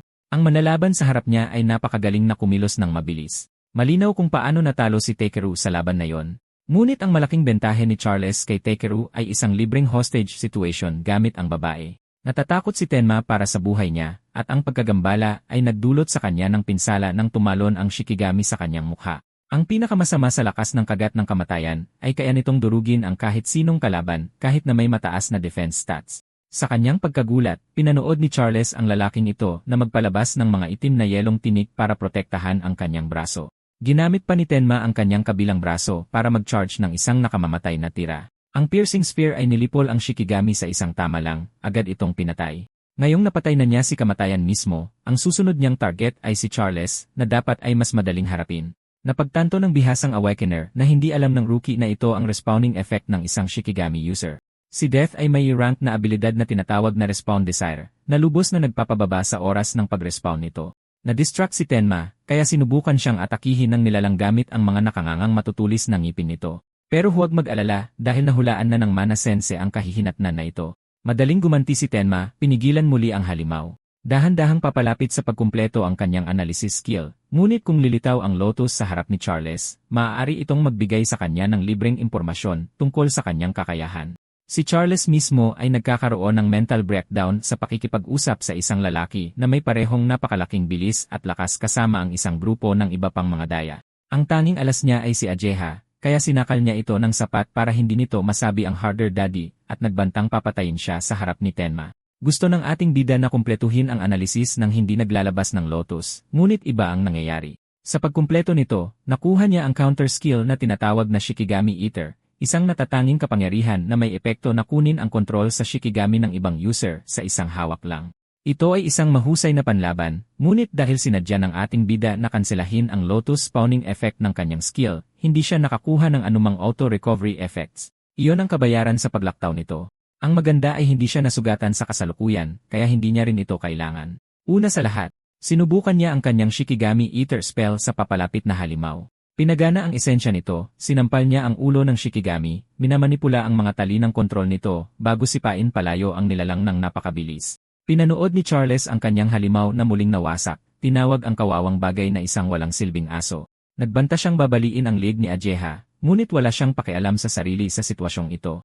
Itinaas ni Tenma ang kanyang mga kamay sa isang napakasinematikong paraan para iligtas ang kanyang buhay. Masaya si Charles na masunurin ang bata para maiwasan ang anumang karagdagang gulo, ngunit ang gumugulo sa isip ng ating bida ay kung bakit siya ang pinupuntirya. Iniisip ni Charles na nagmamaang-maangan siya gayong siya naman ang nagsimula ng lahat. Nagpasya siyang ilabas ang chismis tungkol sa mga detalye ng kanyang misyon. Inilalantad kung gaano kainis si Reiji mula nang nakawin ng misteryosong Awakener ang kanyang mga advanced stage. Kaya naman kinuha niya si Charles para tapusin siya. Ang marinig ang pangalan ni Reiji sa milyong beses ay nakakainis kay Tenma, na iniisip na kailangan talaga nilang dalawa mag-usap ng pribado. Sinisigurado naman ni Charles na patungo na sila roon dahil gagamitin niya ang kanyang alagang aso para putulin ang mga binti ng ating bida. At sa pagkakataong ito, kung gagamit siya ng defensive eyes, babaliin ni Charles ang leeg ni Ajeha. Nagbigay siya ng utos sa halimaw na pahirapan ang kanyang biktima. Hindi alam na nabaliktad na ang sitwasyon ng kagatin ng nilalang ang dati nitong amo. Ang mga lobo ni Ajeha ay nasiguro ng bilis ng Thunder Wave ni Tenma. Hindi maintindihan ng mga ngaso kung bakit inaatake siya ng Shikigami habang pinupuri ni Tenma ang kanyang bagong alaga. Hindi pa siya tapos magbigay ng hustisya para sa ginawa ng gagong ito sa dibdib ni Ajeha. Ibig kong sabihin si Ajeha mismo. Ang mga ngaso ay naging biktima na ngayon habang nagmamakaawa siya, nag-aalok pa na tugisin si Reiji para sa lalaking ito. Inismira ni Tenma ang walang kwentang alok habang baliw na nagpakawala si Charles ng isang huling pagtatangka na tapusin ang buhay ng rookie. Dumaplis ang kanyang talim sa tagiliran ni Tenma habang sininyasan niya ang kanyang bagong alaga na patayin ang gago sa parehong paraan na pinahirapan niya si Ajeha. Hindi ko maiwasang maalala ang isang iconic na eksena mula sa Game of Thrones na kinasasangkutan ng kaawa-awang katapusan ni Ramsay. Tinitigan ng Shikigami ang kanyang pagkain habang ang dating malupit na mga ngaso ay umuungol na parang isang kaawa-awang hayop. Ibinuka ni Death ang kanyang panga at tuluyang tinapos ang buhay ni Charles na nagdulot ng kasiyahan kay Tenma. Habang nangyayari ito, tinawag niya ang taong lihim na nanonood ng kanilang laban mula sa kanilang komportableng taguan at hinimok silang magpakita. Nahuli ang espiya at nagpakita, ngunit nasa bloodlust mode pa rin si Tenma, kaya agad niyang tinanong kung kasama rin ba ang lalaking ito ni Charles. Agad na nilinaw ng lalaki na hindi ganoon, ngunit talagang walang oras si Tenma. Inutusan niya si Death na tapusin ang pagkain at bumalik sa kanya. Nilamon ng Shikigami si Charles at kalaunan ay naglaho. Kahit isang galit na aso tulad ni Death ay kayang sumunod sa mga utos ni Tenma. Ang lalaking may blonde na buhok ay tiwala na ngayon na matutulungan siya ng ating bida. Ibinahagi ni Iberia ang kanyang pangalan, pinupuri si Tenma sa kanyang mga napakagaling na galaw kanina. Kilala na niya ito bilang ang lalaking tumalo kay Takeru, at mayroon siyang alok para kay Tenma kapalit ng mga Karma Stone at armas. Tinanggihan ang lahat ng alok, naglakad lang palayo ang ating bida, hindi siya pinapansin. Walang sinumang Awakener ang makakagawa ng ginawa niya ngayon para sa gantimpalang maaari niyang makuha. Isang tiyak na uri ng gantimpala ay laging akma sa sitwasyon ng isang tao, tulad ng isang talim na makakatulong sa isang naghihiganti at gamot na magpapagaling sa nasugatan. Nagbigay ito ng ideya sa isip ni Iberia dahil mayroon siyang perpektong gantimpala para sa sitwasyon. Naiintindihan niya na hindi makakapag-speed blitz si Tenma ngayon dahil sugatan na si Ajeha. At sa oras na madala niya siya sa ospital, maubusan na siya ng dugo at mamamatay. Para lunasan ang kanyang sakit, naglabas si Iberia ng isang healing item. Isang mahiwagang scroll na siyang nagpahinto kay Tenma sa paglalakad palayo. Lumingon siya, ang kanyang mukha ay tunay na nagpapakita ng mga senyales ng ginhawa para sa kaligtasan ng kanyang kaibigan. Ang item na ito ay sapat na para iligtas ang kanyang buhay, kaya ibinaba nila siya at binalot ang kanyang mga melon ng material. Ang item ay isang pambihirang artifact na gawa sa dalawang magkaibang materyales mula sa Shadow at Wood Spirit clans. Walang ideya ang rookie kung ano ang isang artifact, kaya ipinaliwanag ni Iberia ang lohika nito. Walang kwenta ang mga modernong armas ng sangkatauhan laban sa mga nilalang ng pagkawasak, lalo na ang mga baril. Ang maganda sa mga crafter ay kaya nilang gumawa ng mga bagong armas gamit ang mga bahagi ng Monolith o Disaster Beast. Ang mga ginawang item na ito ay tinatawag na artifacts. Nakarank sila sa 4 na rarity class, mula sa common hanggang rare, epic, at unique. Ang mga common artifact ay ang iyong karaniwang mga sandata na kayang saktan ang mga ordinaryong disaster beast at awakener tulad ng longsword. Ang mga rare artifact ay nagpapalakas ng stats ng gumagamit tulad ng isang aqua blade, isang epic artifact, at tandaan mo, napakagaling nitong red blood sword, nagpapalakas ng stats at nagbibigay ng mga espesyal na epekto. Sa wakas, ang nangunguna sa lahat na may pinakamataas na kategorya ay ang Uniki class. Mayroon itong mga natatanging skill tulad ng banal na espada. Hindi maihahambing ang mga crafter sa mga mandirigma, pero mahirap silang hanapin. Laging may utang na loob ang mga awakener sa kanila dahil sa kanilang mahusay na gawa. Napagtanto ni Tenma na isang crafter ang ama ng lalaking ito. Sa katunayan, hindi rin siya isang pangkaraniwang crafter. Sa buong 5 kontinente, 1-0 na tatanging artifact pa lang ang nagawa. At hulaan nyo kung ano. Ang tatay ng lalaking to ay gumawa ng 3 sa mga lintik na artifact na yon, kaya nakuha niya ang titulong Artisan King of the North. Hindi ko alam na nandito rin pala si Truck-kun para iisekay si Jon Snow, pero wala man lang pakialam ang bida natin, at tumingin sa isang bagay na interesado siya. Sinuri niya ang crossbow na nakuha niya mula kay Charles. Isa rin itong artifact. Gulat si Iberia na kahit matapos ang kamanghamanghang kwento, wala pa ring pakialam ang lalaking ito sa tatay niya. Ang crossbow ay isang pambihirang artifact. Sa kasamaang palad, walang bala, pero ipinaliwanag ni Iberia na may mga sandata na gumagawa ng sarili nilang bala. Sa gulat ni Tenma, naglaho ang sandata na parang bula. Isa rin itong katangian ng ilang artifact na nakatali sa kaluluwa ng may-ari at otomatikong bumabalik sa isang subspace dimension. Natuwa si Tenma sa impormasyon at pinasalamatan ang lalaking ito sa pagpapagaling kay Ajeha na nagligtas sa kanyang buhay. May utang na loob siya rito para sa anumang pabor sa hinaharap at balak niyang personal na asikasuhin si Reiji pagkatapos nito. Para kay Iberia, napakadelikadong ideya na hamunin si Reiji ng mag-isa, pero wala sa mood si Tenma na makipagtalo at hindi niya maintindihan ang punto. Ang maganda ay pareho ang target ni na Iberia at ng ating bida. Kahit hindi naman siya direktang ininis ni Reiji, iminungkahi ni Iberia na mag-team up silang dalawa sa darating na Savior Alliance Tournament Qualifiers. Naalala ni Tenma ang tournament at kung paano ang top 1-0 qualified candidates lang ang makakapasok sa main tournament. Iyon din ang dahilan kung bakit walang tigil siyang nag-spam ng advanced stages para ihanda ang sarili hanggang sa pagsubok. Gayunpaman, hindi niya maintindihan kung ano ang kinalaman nito sa kanilang target. Ibinunyag ni Iberia na ang mga qualifier ay ginaganap ng paisa-isa sa bawat kontinente. At bilang anak ng chief, inaasahang sasali si Reiji sa kaganapang ito kasama ang kanyang nakatatandang kapatid. Kung wala sa kanila ang makapasok sa top 1-0, mababahiran ng dumi ang pangalan ng pamilyang Kinoshita. Ito mismo ang dahilan kung bakit niya kinokontrol ang lahat ng stages para sa kanyang sariling kapakinabangan. Kinuwestiyon ni Tenma kung bakit siya tumatanggap ng napakaraming tulong mula sa blonding awakener, habang ibinahagi ni Iberia na tunay siyang humahanga sa kanya at naniniwala sa sariling kutob na pareho silang papasa.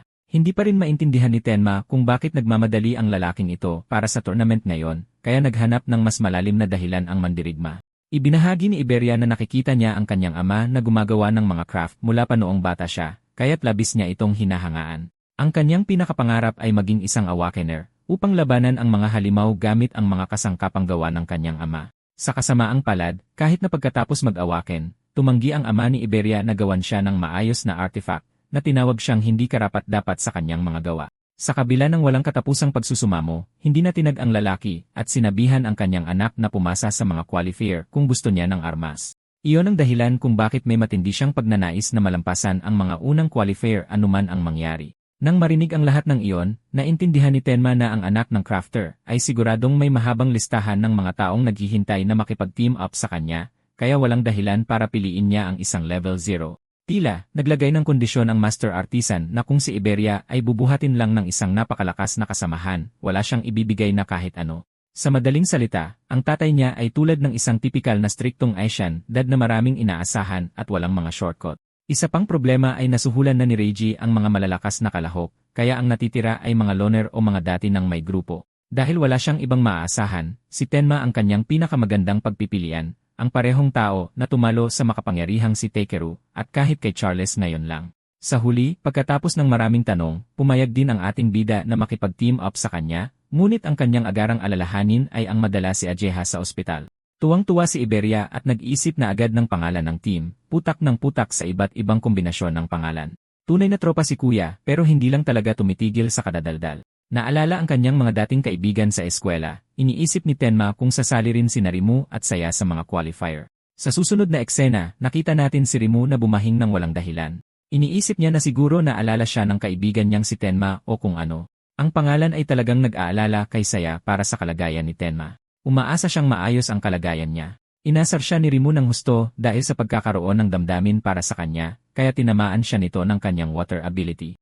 Inaasar niya ito sa paggamit ng madayang atake, pero para sa kanya, sa sparring ay walang pakialam sa mga patagong atake basta't may pagkakataon. Pinapanood sila mula sa malayo ng kanilang master, isang cyborg na desididong sanayin sila ng maayos para sa mga qualifier. Umabot na si Sia sa level 11, habang si Rimu ay nasa 1-0 pa rin. Pareho silang elementalist na naghahandang makipaglaban sa iba pang mga awakener sa lalong madaling panahon.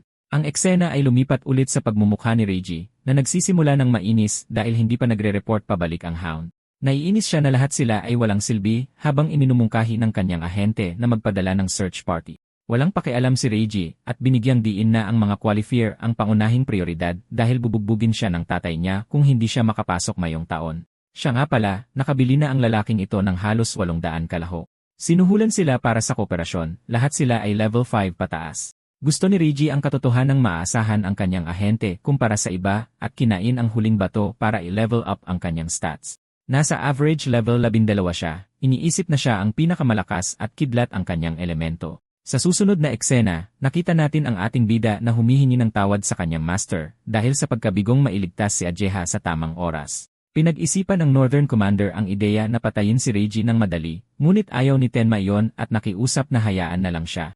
Naiintindihan ni Mendu at interesado siyang itanong ang mga detalye sa ibang pagkakataon. Si Iberia naman ay hindi makapaniwala sa nakikita. Ang Northern Commander ay parang matalik na kaibigan ni Tenma. Sa tabi niya, ipinahayag ni Tenma ang kanyang interes na sumali sa qualifiers tournament at okay lang sa commander ang desisyong iyon. Mukhang maayos naman ang lagay ni Ajeha.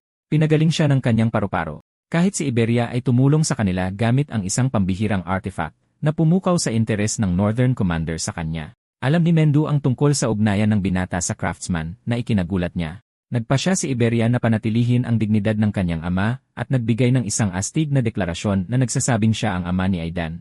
Tama ang narinig nyo. Aksidenteng minasakar ng payasong ito ang pangungusap na yon na ikinadismaya ng 3 tao at labis niyang ikinahiya. Sa kabila ng negatibong aura, natutuwa si Mendu na tinulungan ng bata na iligtas ang kanyang anak at balak pang ang magbigay galang sa ama ni Iberia pagkatapos ng tournament. Dahil malapit na ang mga qualifier, iminungkahi niya na magsanay silang dalawa dahil malaki ang inaasahan niya sa kanila. Kumpiyansa sina Tenma at Iberia sa kanilang tagumpay, habang si Ajeha naman ay nagulat sa malaking interes ng kanyang ama sa ating bida kamakailan. Ang bagay tungkol kay Tenma ay mayroon siyang trauma mula pagkabata na kasing level ng kay Batman, kaya siya walang awa laban sa mga halimaw. Ngunit ang parehong madilim na udyok niya ay humihina sa paligid ng mga taong mahalaga sa kanya. Iyon ang isa pang dahilan kung bakit gusto ni Mendu na manatili ang kanyang anak sa tabi niya, para maging isang taong pinahahalagahan niya, sapat para protektahan. Bukod doon, naaalala niyo ba yung skeleton soldier na lumitaw sa eskwelahan ni Tenma sa simula?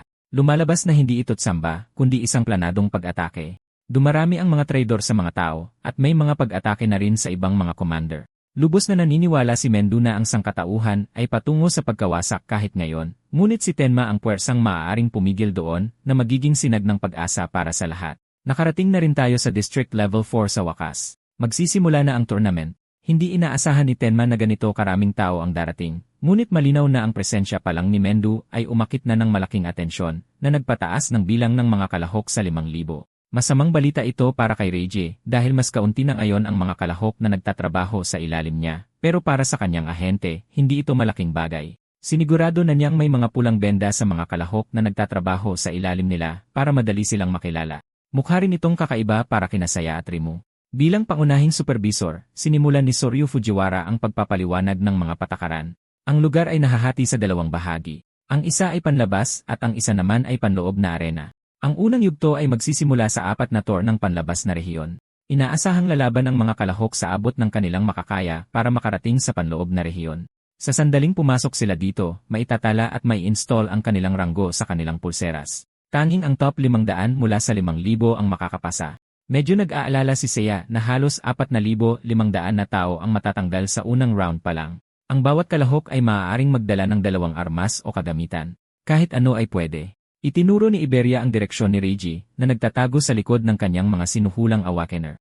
Alam na niya na binili ng gagong ito ang mga kalahok at uunahan nilang lahat para makarating agad sa panloob na rehiyon. Pero binaliwala ang lahat ng sinabi niya, walang takot na nilapitan ni Tenma ang lalaking may salamin, buhok na parang ketchup, at payat. Nagsimula agad ang unang yugto habang malaki ang inaasahan ni Examiner Fujiwara mula sa mga kabataan. Isang mas hot na bersyon ni Toji ang naniniwalang mas mahalaga ang kalidad kaysa sa dami. Ang pangalan ng lalaking ito ay Haiten at hindi pa isinisiwalat ang kanyang stats. Noon, siya at si Jin lang ang dalawang dumaan sa kompetisyon. Lubos na umaasa si Haiten na mayroong katulad niya sa mga Awakener na magpapahanga sa lahat, pero ang ganoong uri ng henyo ay hindi basta-basta lumilitaw, kaya mababa ang inaasahan ni Fujiwara. Naalala ni Haiton ang chismis tungkol sa isang batang tumalo sa isang level 8 na halimaw pagkatapos mag-awaken at nagtanong kay Mendu kung totoo ito. Kinumpirma ito ng Northern Commander na naging dahilan para tanungin nila kung kasali rin ba ang parehong lalaki sa tournament. Nagtataka si Fujiwara kung anong klaseng tao siya, kaya tiningnan niya ang listahan ng mga pagpipilian mula sa eskwelahan. Parehong inalis si Narimu at Saya sa kanyang mga hula na nag-iwan kay Hana Hanyu, isang wood specialist na may nakakabaliw na level 16 na. Mukha siyang isang henyo, ngunit ang kawalan ng sagot ni Mendu ay nagpapahiwatig na lahat ng mga hula na iyon ay mali kahit na si Hanyu ang nangunguna dito. Nagtataka si Haitan at nagtanong tungkol sa kung mayroong mga level 0 sa paligid. Mayroong kahit isa bawat taon na laging nadudurog sa kompetisyon. Kung level 0 ang pag-uusapan, kinukutya ni Reiji ang rookie na sinusubukang hamunin siya, hindi alam na ito rin ang lalaking naglampaso sa dalawa sa kanyang mga bodyguard.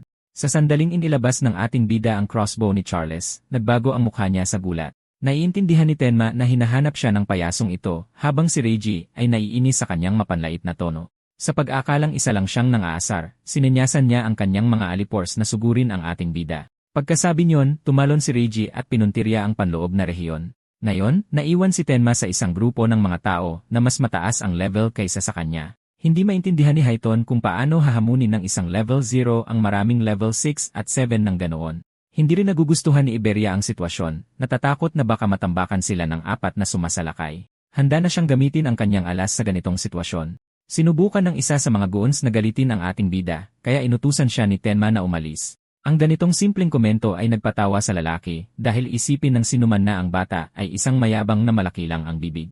Sa totoo lang, gusto ni Haitin ang matapang na pagkatao ni Tenma at balak niyang sumali kung mamamatay na ito. Sinubukan ulit siyang pakialaman ng parehong goon para lang masuntok sa mukha ng isang beses habang pinapaalalahanan siya ni Tenma na umalis. Hindi maintindihan ni Haiten kung paano nagawang agad na patayin ng batang ito ang isang kalaban na mas mataas ang level sa kanya. Balak ng mga nakapaligid na mandirigma na sunugin ang paparating na banta habang si Iberia ay hindi man lang maipagtanggol ang kanyang kaibigan. Sa sobrang lakas ng atake, naniniwala ang iba na tapos na ang rookie pagkatapos noon. Ngunit ang lalaking ito ay hindi man lang nagalusan at pinahanga ang lahat sa kanyang matagumpay na depensa.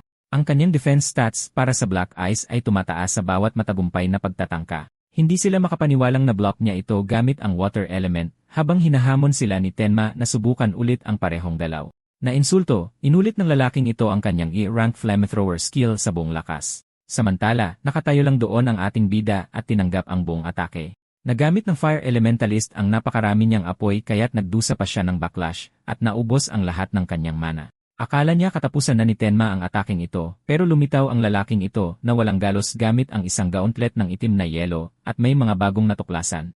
Ang natitirang bahagi ng grupo ay nasa tunay na problema na ngayon dahil kahit ang pinakamalakas na atake ay walang nagawang pinsala. Tinamaan nila siya ng maraming fireball ngunit muli walang nakasakit sa kanya. Pagkatapos ay nagbago sila ng diskarte para ubusin ang kanyang mana, ngunit mabilis na lumapit ang lalaking ito at sinalakay sila kaagad. Sa isang paligsahan ng lakas, winasak niya ang isa pang Awakener at tinalo ang isa pa. Ang huling dalawa ay mga mandirigmang kidlat. Para sa mga ito, binalaan pa niya sila na hindi sila makakatakas, ngunit nagpatuloy pa rin ang mga tanga na i-activate ang dalawahang skill. Hindi makapaniwala si Haiten na nasasaksihan niya ang isang level 0 na minamassacre ang isang buong team. Nang matumba silang lahat, pinuri ni Iberia ang kanyang kasamahan sa pagiging kahanga-hanga. Walang naniniwala na level 0 siya, pero ipinaalala ni Iberia sa arena na sila ng kanyang partner ang magiging pinakamahusay sa lahat ng nakita sa tournament. Papunta si Reiji habang iniisip ang tungkol sa crossbow nang bigla niyang napanood ang isa pang Awakener na dumaan sa kanya para lang makuryente na parang aso ni Hasan. Pinaalalahanan ni Reiji ang asong ito sa kanyang lugar na walang dapat lumampas sa kanya. Tinipon niya ang natitira sa kanyang mga alipors at inutusan silang manatiling magkakasama. Pinanood ng mga examiner ang kanyang kayabangan bilang batang amo ng pamilyang Kinoshita. Sa kasamaang palad, walang labag sa mga patakaran, kaya hindi sila maaaring makialam habang si Reiji ay buong kumpiyansa sa kanyang tagumpay sa tournament na ito. Bigla, may narinig si Kuya na tumatawag sa pangalan niya. Walang iba kundi ang dynamic duo kanina. Nakaligtas si Tenma sa team na nagpataka sa kanya kung paano nagawa iyon ng lalaking ito. Tinawag niyang level 0 na basura ang ating bida, pero hindi ito pinansin ni Tenma at ayaw siyang labanan ni Reiji ng direkta. Kaya sinenyasan niya ang isa pang malaking grupo ng 100 mandirigma para abalahin sila. Masaya si Tenma na harapin sila at tinakpan ang mga tainga ni Iberia bago sumugod na parang kidlat, pinatumba si Reiji. Ito ang paraan niya ng pagsabi sa bastardo na magbabayad utang siya at hindi niya hahayaang makatakas ang kanyang biktima hanggang mangyari iyon. Nahihirapan sina Seiya at Rimu, ngunit nakarating din sa inner circle. Pangatlo si Eike at pangalawa naman si Ahagami. Nasa tuktok si Hanyu, nangingibabaw sa leaderboard. Wala siya sa kanilang liga, ngunit nakarating si Iberia sa ika-6 na pwesto pagkatapos isigaw ang pangalan ni Tenma. Ang bida natin ay nasa larangan pa rin ng digmaan, na nagbabalak na mag-form ng isang grupo ng 100 sa halip na dumiretso sa completion zone. Kahit ang mga examiner ay hindi masabi kung ano ang problema ng lalaking ito. Nagsisimula nang magtaka si Haitin kung kaya ba talagang lutuin ng lalaking ito silang lahat. Itinuturing ni Reiji ang ating bida bilang isang peste na naging sagabal na sa kanyang paningin, ngunit ito ay 100 laban sa isa, kaya malinaw na hindi pabor sa ating bida ang sitwasyon. Ang pangunahing prioridad ni Tenma ay ang ipaghiganti si Ajeha, bahala na ang tournament. Nagsimula na ang pag-atake habang sumusugod sa kanya ang hukbo ng mga Awakener, pero hindi man lang natinag ang bida natin at pinabagsak ang unang sumalakay, isang tama lang sa unang lalaki. Ang iba sa kanila ay nagsisimula ng pagdudahan ang kanyang level 0 status, habang ina-activate ni Tenma ang Lotus Burst para wasakin ang buong battlefield.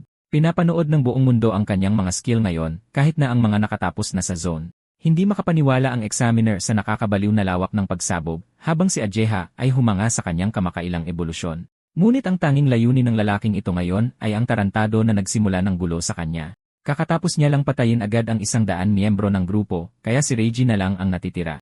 Nilapitan siya ni Tenma habang ang lalaking ito ay may lakas pa ng loob na isipin na mananalo siya sa laban sa pamamagitan lang ng malakas na pagsigaw. Inilabas niya ang kanyang ultimate move, ang Thunder Cannon. Sinimulan ni Tenma ang proseso ng analisis at sinuntok sa tiyan ang lalaking ito na naging parang isang hamak na insekto. Nagmamakaawa si Reiji sa kanyang katulong na iligtas ang kanyang buhay, na handang labagin ang mga patakaran at pumasok sa tournament. Siya pala ay isang level 35 Awakener. Kaya interesado si Haitin na agad siyang patayin dahil sa panghihimasok. Nahahalata ng ating bida na may paparating na mabilis, ngunit higit sa isang tao. Kukunin na sana siya ng ahente nang ihampas siya ni Haitin sa lupa, at sinabihan si Tenma na ipagpatuloy ang kanyang ginagawa. Tinitigan ni Tenma ang aso na nagmamakaawa para sa kanyang buhay. Pero bago niya matapos ang kanyang madramang kwento, dinurog ni Kuya ang ulo niya, at sa wakas ay naipaghiganti si Ajeha, ang kanyang waifu.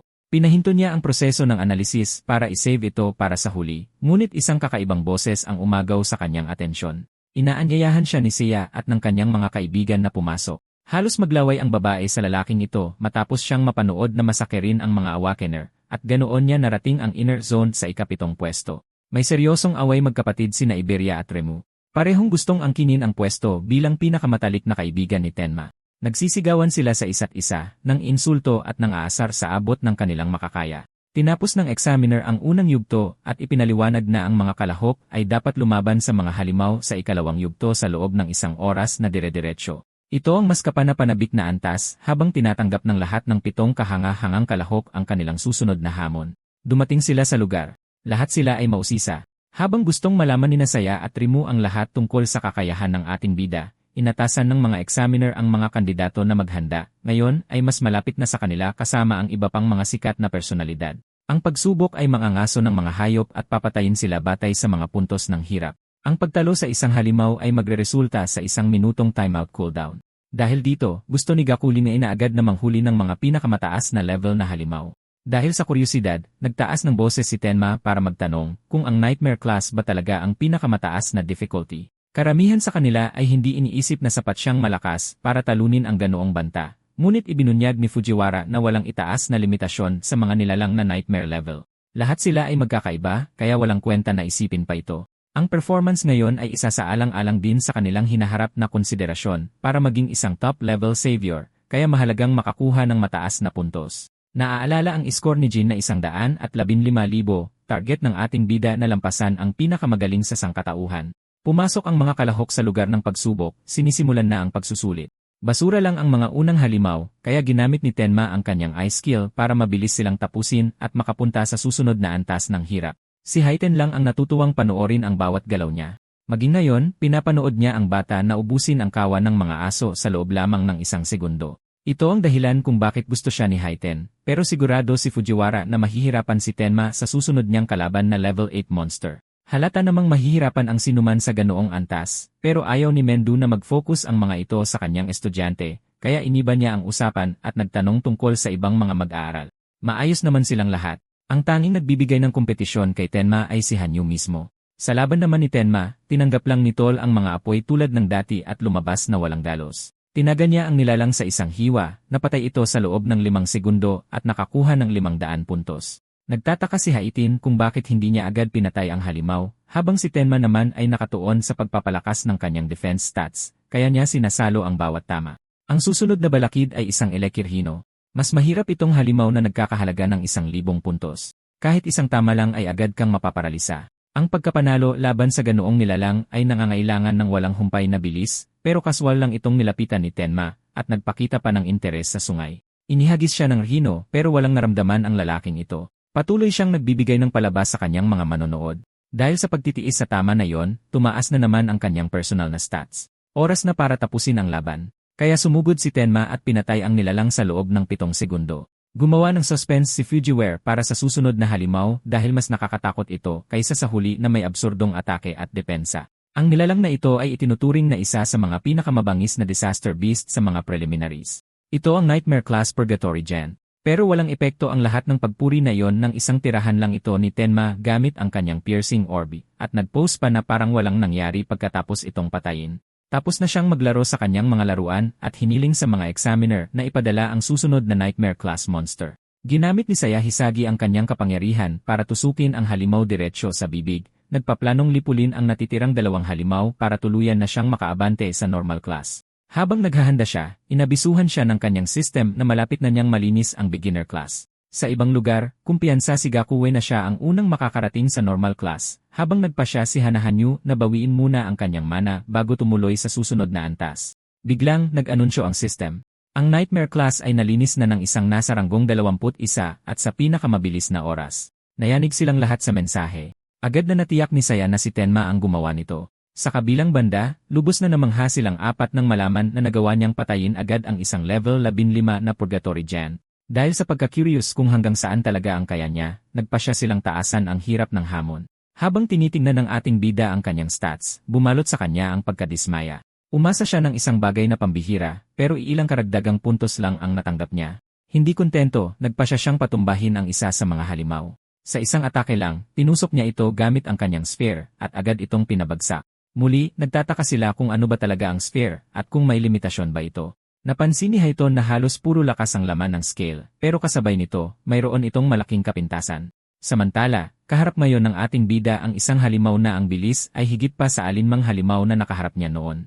Ipinaliwanag ni Hayton na ang mga Purgatory Giant ay madalas na pagkakamalang mabagal dahil sa kanilang malaking sukat, pero sa katotohanan, napakabilis nila. Dagdag pa niyang paliwanag, dahil walang mana ang kanilang lahi, ang kanilang ibang stats ay lubhang pinahusay bilang kapalit. Nagagawang iwasan ng halimaw ang bawat tira ng ating bida dahil lamang sa napakatinding bilis nito. Dito napagtanto ni Hayten ang kapintasang napansin niya kanina. Ang mga itim na sphere ay kayang magdulot ng matinding pinsala, ngunit mas mabagal ang lipad nito kaysa sa mga high-level na halimaw. Gayunpaman, napansin niyang naintindihan ni Tenma ng maigi ang mga taktika sa labanan dahil ginagamit niya ang ugali ng sigaw ng Purgatory Giant bilang pagkakataon bago umatake. Gayunpaman, napagtanto rin niya na kung hindi mapapabilis ng ating bida ang itim na sphere, hindi na siya makakausad pa. Sa kabilang banda, nagsisimula ng mahirapan ang ating bida habang tumatagal ang laban, napagtatantong madaling maiwasan ng halimaw ang mga atake mula sa katamtamang layo. Nag-aalala si Fujihara, iniisip na kung patuloy na asa lamang ang ating bida sa itim na sphere nang walang anumang panlaban, nangangahulugan itong wala na siyang ibang natitirang teknik. Ngunit sa kanilang pagkagulat, biglang ngumiti si Tenma. Nakuha na niya ang sikreto, nalaman kung paano umatake ng una sa halimaw sa halip na habulin ito. Pareho silang sumugod sa isa't isa para maglunsad ng atake. Iwinasiwas ng halimaw ang kanyang malaking kamao at ibinagsak ito sa ating bida na nagpabitak sa buong arena sa lakas ng impact. Agad na tinawag ng staff ang rescue team, alam na hindi biro ang atake ng isang electric rhino. Ngunit di nagtagal, napagtanto ng lahat na hindi siya tinamaan ng atake. Lumingon-lingon ang halimaw na may pagkalito, hindi mahanap ang target nito. Mula sa likod, tinamaan ng ating bida ang halimaw gamit ang kanyang itim na sphere, na tuluyang sumira sa mukha nito. Natapos ang laban sa loob lamang ng 12 segundo. Hindi makapaniwala si Ajeha na nagawang talunin ni Tenma ang isang higanteng halimaw ng ganoon kadali. Nang lumingon ang iba, sina Izumi at Fujihara, sa kanya, napansin nila kung gaano siya nag-aalala. Isang pambihirang tanawin talaga. Nagmamadali niyang sinubukang iwaksi ito, sinasabing nagdarasal lang siya para sa kaligtasan ng lahat at ganoon din ang magiging reaksyon niya kahit sino pa man iyon. Ang kanyang labis na pagpapaliwanag ay nagpaisip lang sa kanila na naging kakaibang extrovert siya kamakailan. Bumalik ang matanda kay Haitin, nagtataka kung bakit umiiwas si Tenma sa mga atake sa halip na direktang sumalad. Ipinaliwanag ni Haiton na ang bilis ng bida ay maihahambing sa bilis ng isang purgatory gen. Kapag nagsimulang dumaloy ang kuryente sa kanyang katawan, biglang bumibilis siya ng husto. At kapag aktibo ang skill na yon, hindi siya matatamaan ng isang purgatory gen. Tuwang-tuwa, idineklara ng matanda na tunay na karapat-dapat ang bida sa unang pwesto. Gayunpaman, walang balak tumigil ang ating bida. Ang kanyang layunin ay lampasan ang pinakamalakas na tao, si Jintaiwa, at ang pagpapahinga ngayon ay mangangahulugan lamang ng pagkawala ng progreso. Walang pag-aalinlangan, patuloy niyang nilabanan ang mga purgatory monster sunod-sunod. Naalala ng matanda na kahit si Heiten ay nakaabot ng Phase 4 sa isang takbo lang. Nilinaw ni Heiten na hanggang doon lang ang narating niya at hindi na lumagpas. Kahit na, kinikilala nila na si Heiton mismo ay may limitasyon sa Phase 3. Habang nasa isip yon, patuloy nilang pinanood ang ating bida habang walang tigil siyang lumalaban. Gumawa si Tenma ng estratehiya para pabagsakin ang pangalawang halimaw at naging perpekto ang tagumpay ng kanyang plano. Para sa pangatlo, gayunpaman, iba na ang kanyang diskarte. Handa siyang nagpalamon sa halimaw para lang wasakin ito mula sa loob. Nalinis ng ating bida ang mga purgatory giant sa loob lamang ng 13 segundo. Gulat na gulat si Fujihara nang masaksihan ang skill na pumuksa sa napakaraming kalahok sa unang yugto. Ubos na ang mana ng ating bida, pero hanggat patuloy na lumalabas ang mga disaster beast, pupunuin ng kanyang passive effect na mana sense ang kanyang tangke. Sakto, nagsimula na ang Nightmare Class Phase 4, at 4 na Purgatory Giant ang nakatayo sa harap ng ating bida. Salamat sa kanyang passive skill, nabawi ang kanyang mana ng 40%. Kung malilinis ng ating bida ang Phase 4, malalampasan niya ang dating sarili ni Heiten, at walang sinuman maliban kay Jintaiwa ang nakagawa nito, na lalong nagpa-curious kay Heiten na makita ang limitasyon ng ating bida. Sa tuwing bumibilis ang lipad ng kanyang skill na tumatagos sa tunay na sphere, nadadagdagan din ang accuracy. Kaya kung papabilisin pa ni Tenma ng ilang beses, madali niyang mapapatama ang mga atake nang hindi lumalapit sa kalaban. Gayunpaman, dahil sa limitadong mana, kailangan ni Tenma na gawing sulit ang bawat isa sa kanyang mga atake. Bigla, naglabas ng mga kadena ang Purgatory Giant mula kung saan-saan at pinigilan ang ating bida sa paggalaw. Inihampas ng higante ang kamao nito sa lupa at sinunggaban ang ating bida sa kanyang mga kamay. Napagtanto ng ating bida na wala siyang kalamangan. At para palalain ang sitwasyon, dinurog ng higante ang mga buto sa kanyang katawan at inihagis siya pabalik sa lupa. Nang makita ang ating bida na nakahandusay, sugatan at duguan sa laban, minadali ni Fujihara si Haitin na tulungan siya.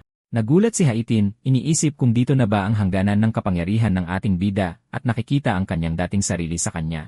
Sumugod siya para tulungan ang manlalaban nang pigilan siya ni Izumi mula sa likod, sinasabing may laban pa si Tenma. Sinubukan ng lahat na makipagtalo kay Izumi na hindi ito ang oras para pag-usapan ang kakayahan ni Tenma na lumaban dahil kung hindi nila siya ililigtas, mamamatay siya. Gayunpaman, matatag si Izumi, naniniwalang may alas pa ang ating bida. Nagulat si Fujihara kung paano nalaman ni Izumi, at ipinaliwanag niya na masasabi niya ito sa mga mata ng ating bida. Ang titig na iyon ay hindi sa isang taong tumanggap na ng kamatayan. Ang ating bida ay nakatayo sa harap ng Purgatory Giant, tumatangging mamatay sa laban pagkatapos ng lahat ng kanyang ginawa. Sa laban kay Reiji Kinoshita, na-activate ng Overmimesis ang kanyang skill, pero pinigil ng ating bida ang analysis bago ito matapos, at lahat ng iyon ay para sa isang sandaling tulad nito. Ipinagpatuloy ng ating bida ang kanyang analysis, at agad itong nakumpleto. Biglang, sumigla si Ajeha nang makita ang asul na lotus ng manlalaban. Nagtataka si Fujihara kung ano ang silbi ng lotus sa ganitong estado, at nagtataka si Heiten kung ano ang nangyayari kay Ajeha. Na-activate ang Thunder Wave skill ng ating bida. Ang active effect nito ay sumisipsip ng mga Y-rank o mas mababang lightning attack sa katawan, at ang pagpapakawala ng nasipsip na enerhiya ng kidlat ay nagpapataas ng liksi ng 100.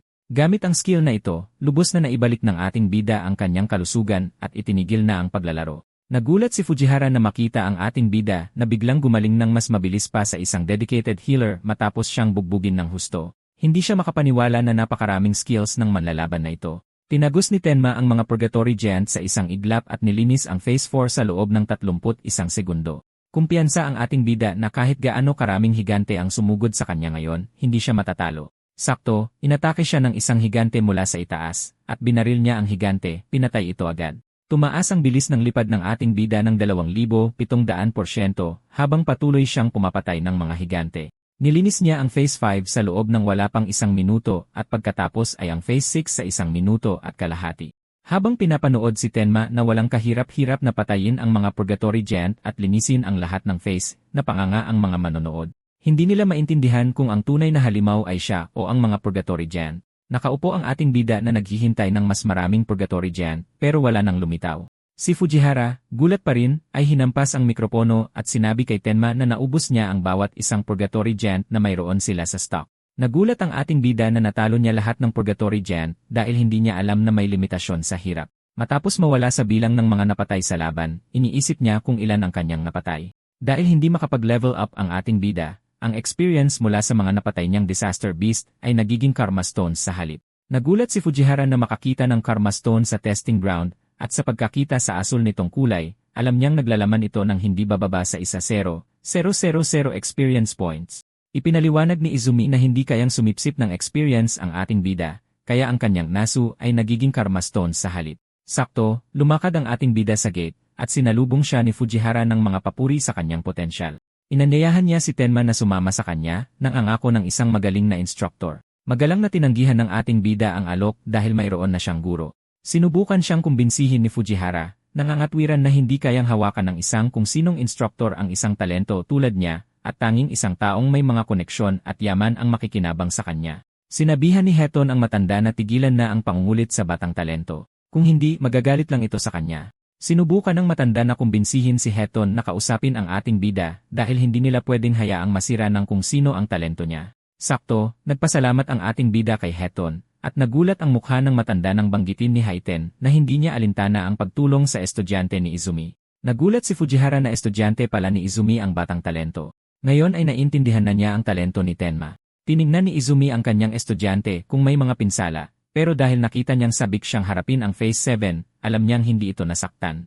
Sinabi ng ating bida sa kanyang master na hindi siya nasugatan, pero naubos na ang kanyang lakas. Pero tiniyak sa kanya na makakabawi siya pagkatapos ng maikling pahinga. Ngayon ay naintindihan na ni Fujihara ang mga skill ng batang talento. Naubos din ng ibang mga estudyante ni Izumi ang lahat ng Disaster Beast sa ikalawang yugto. Nagtanong ang ating bida kung nakaabot din si Tewa sa Phase 6, pero ipinaliwanag ng matanda na noon ay hanggang Phase 4 lang ang maximum nila.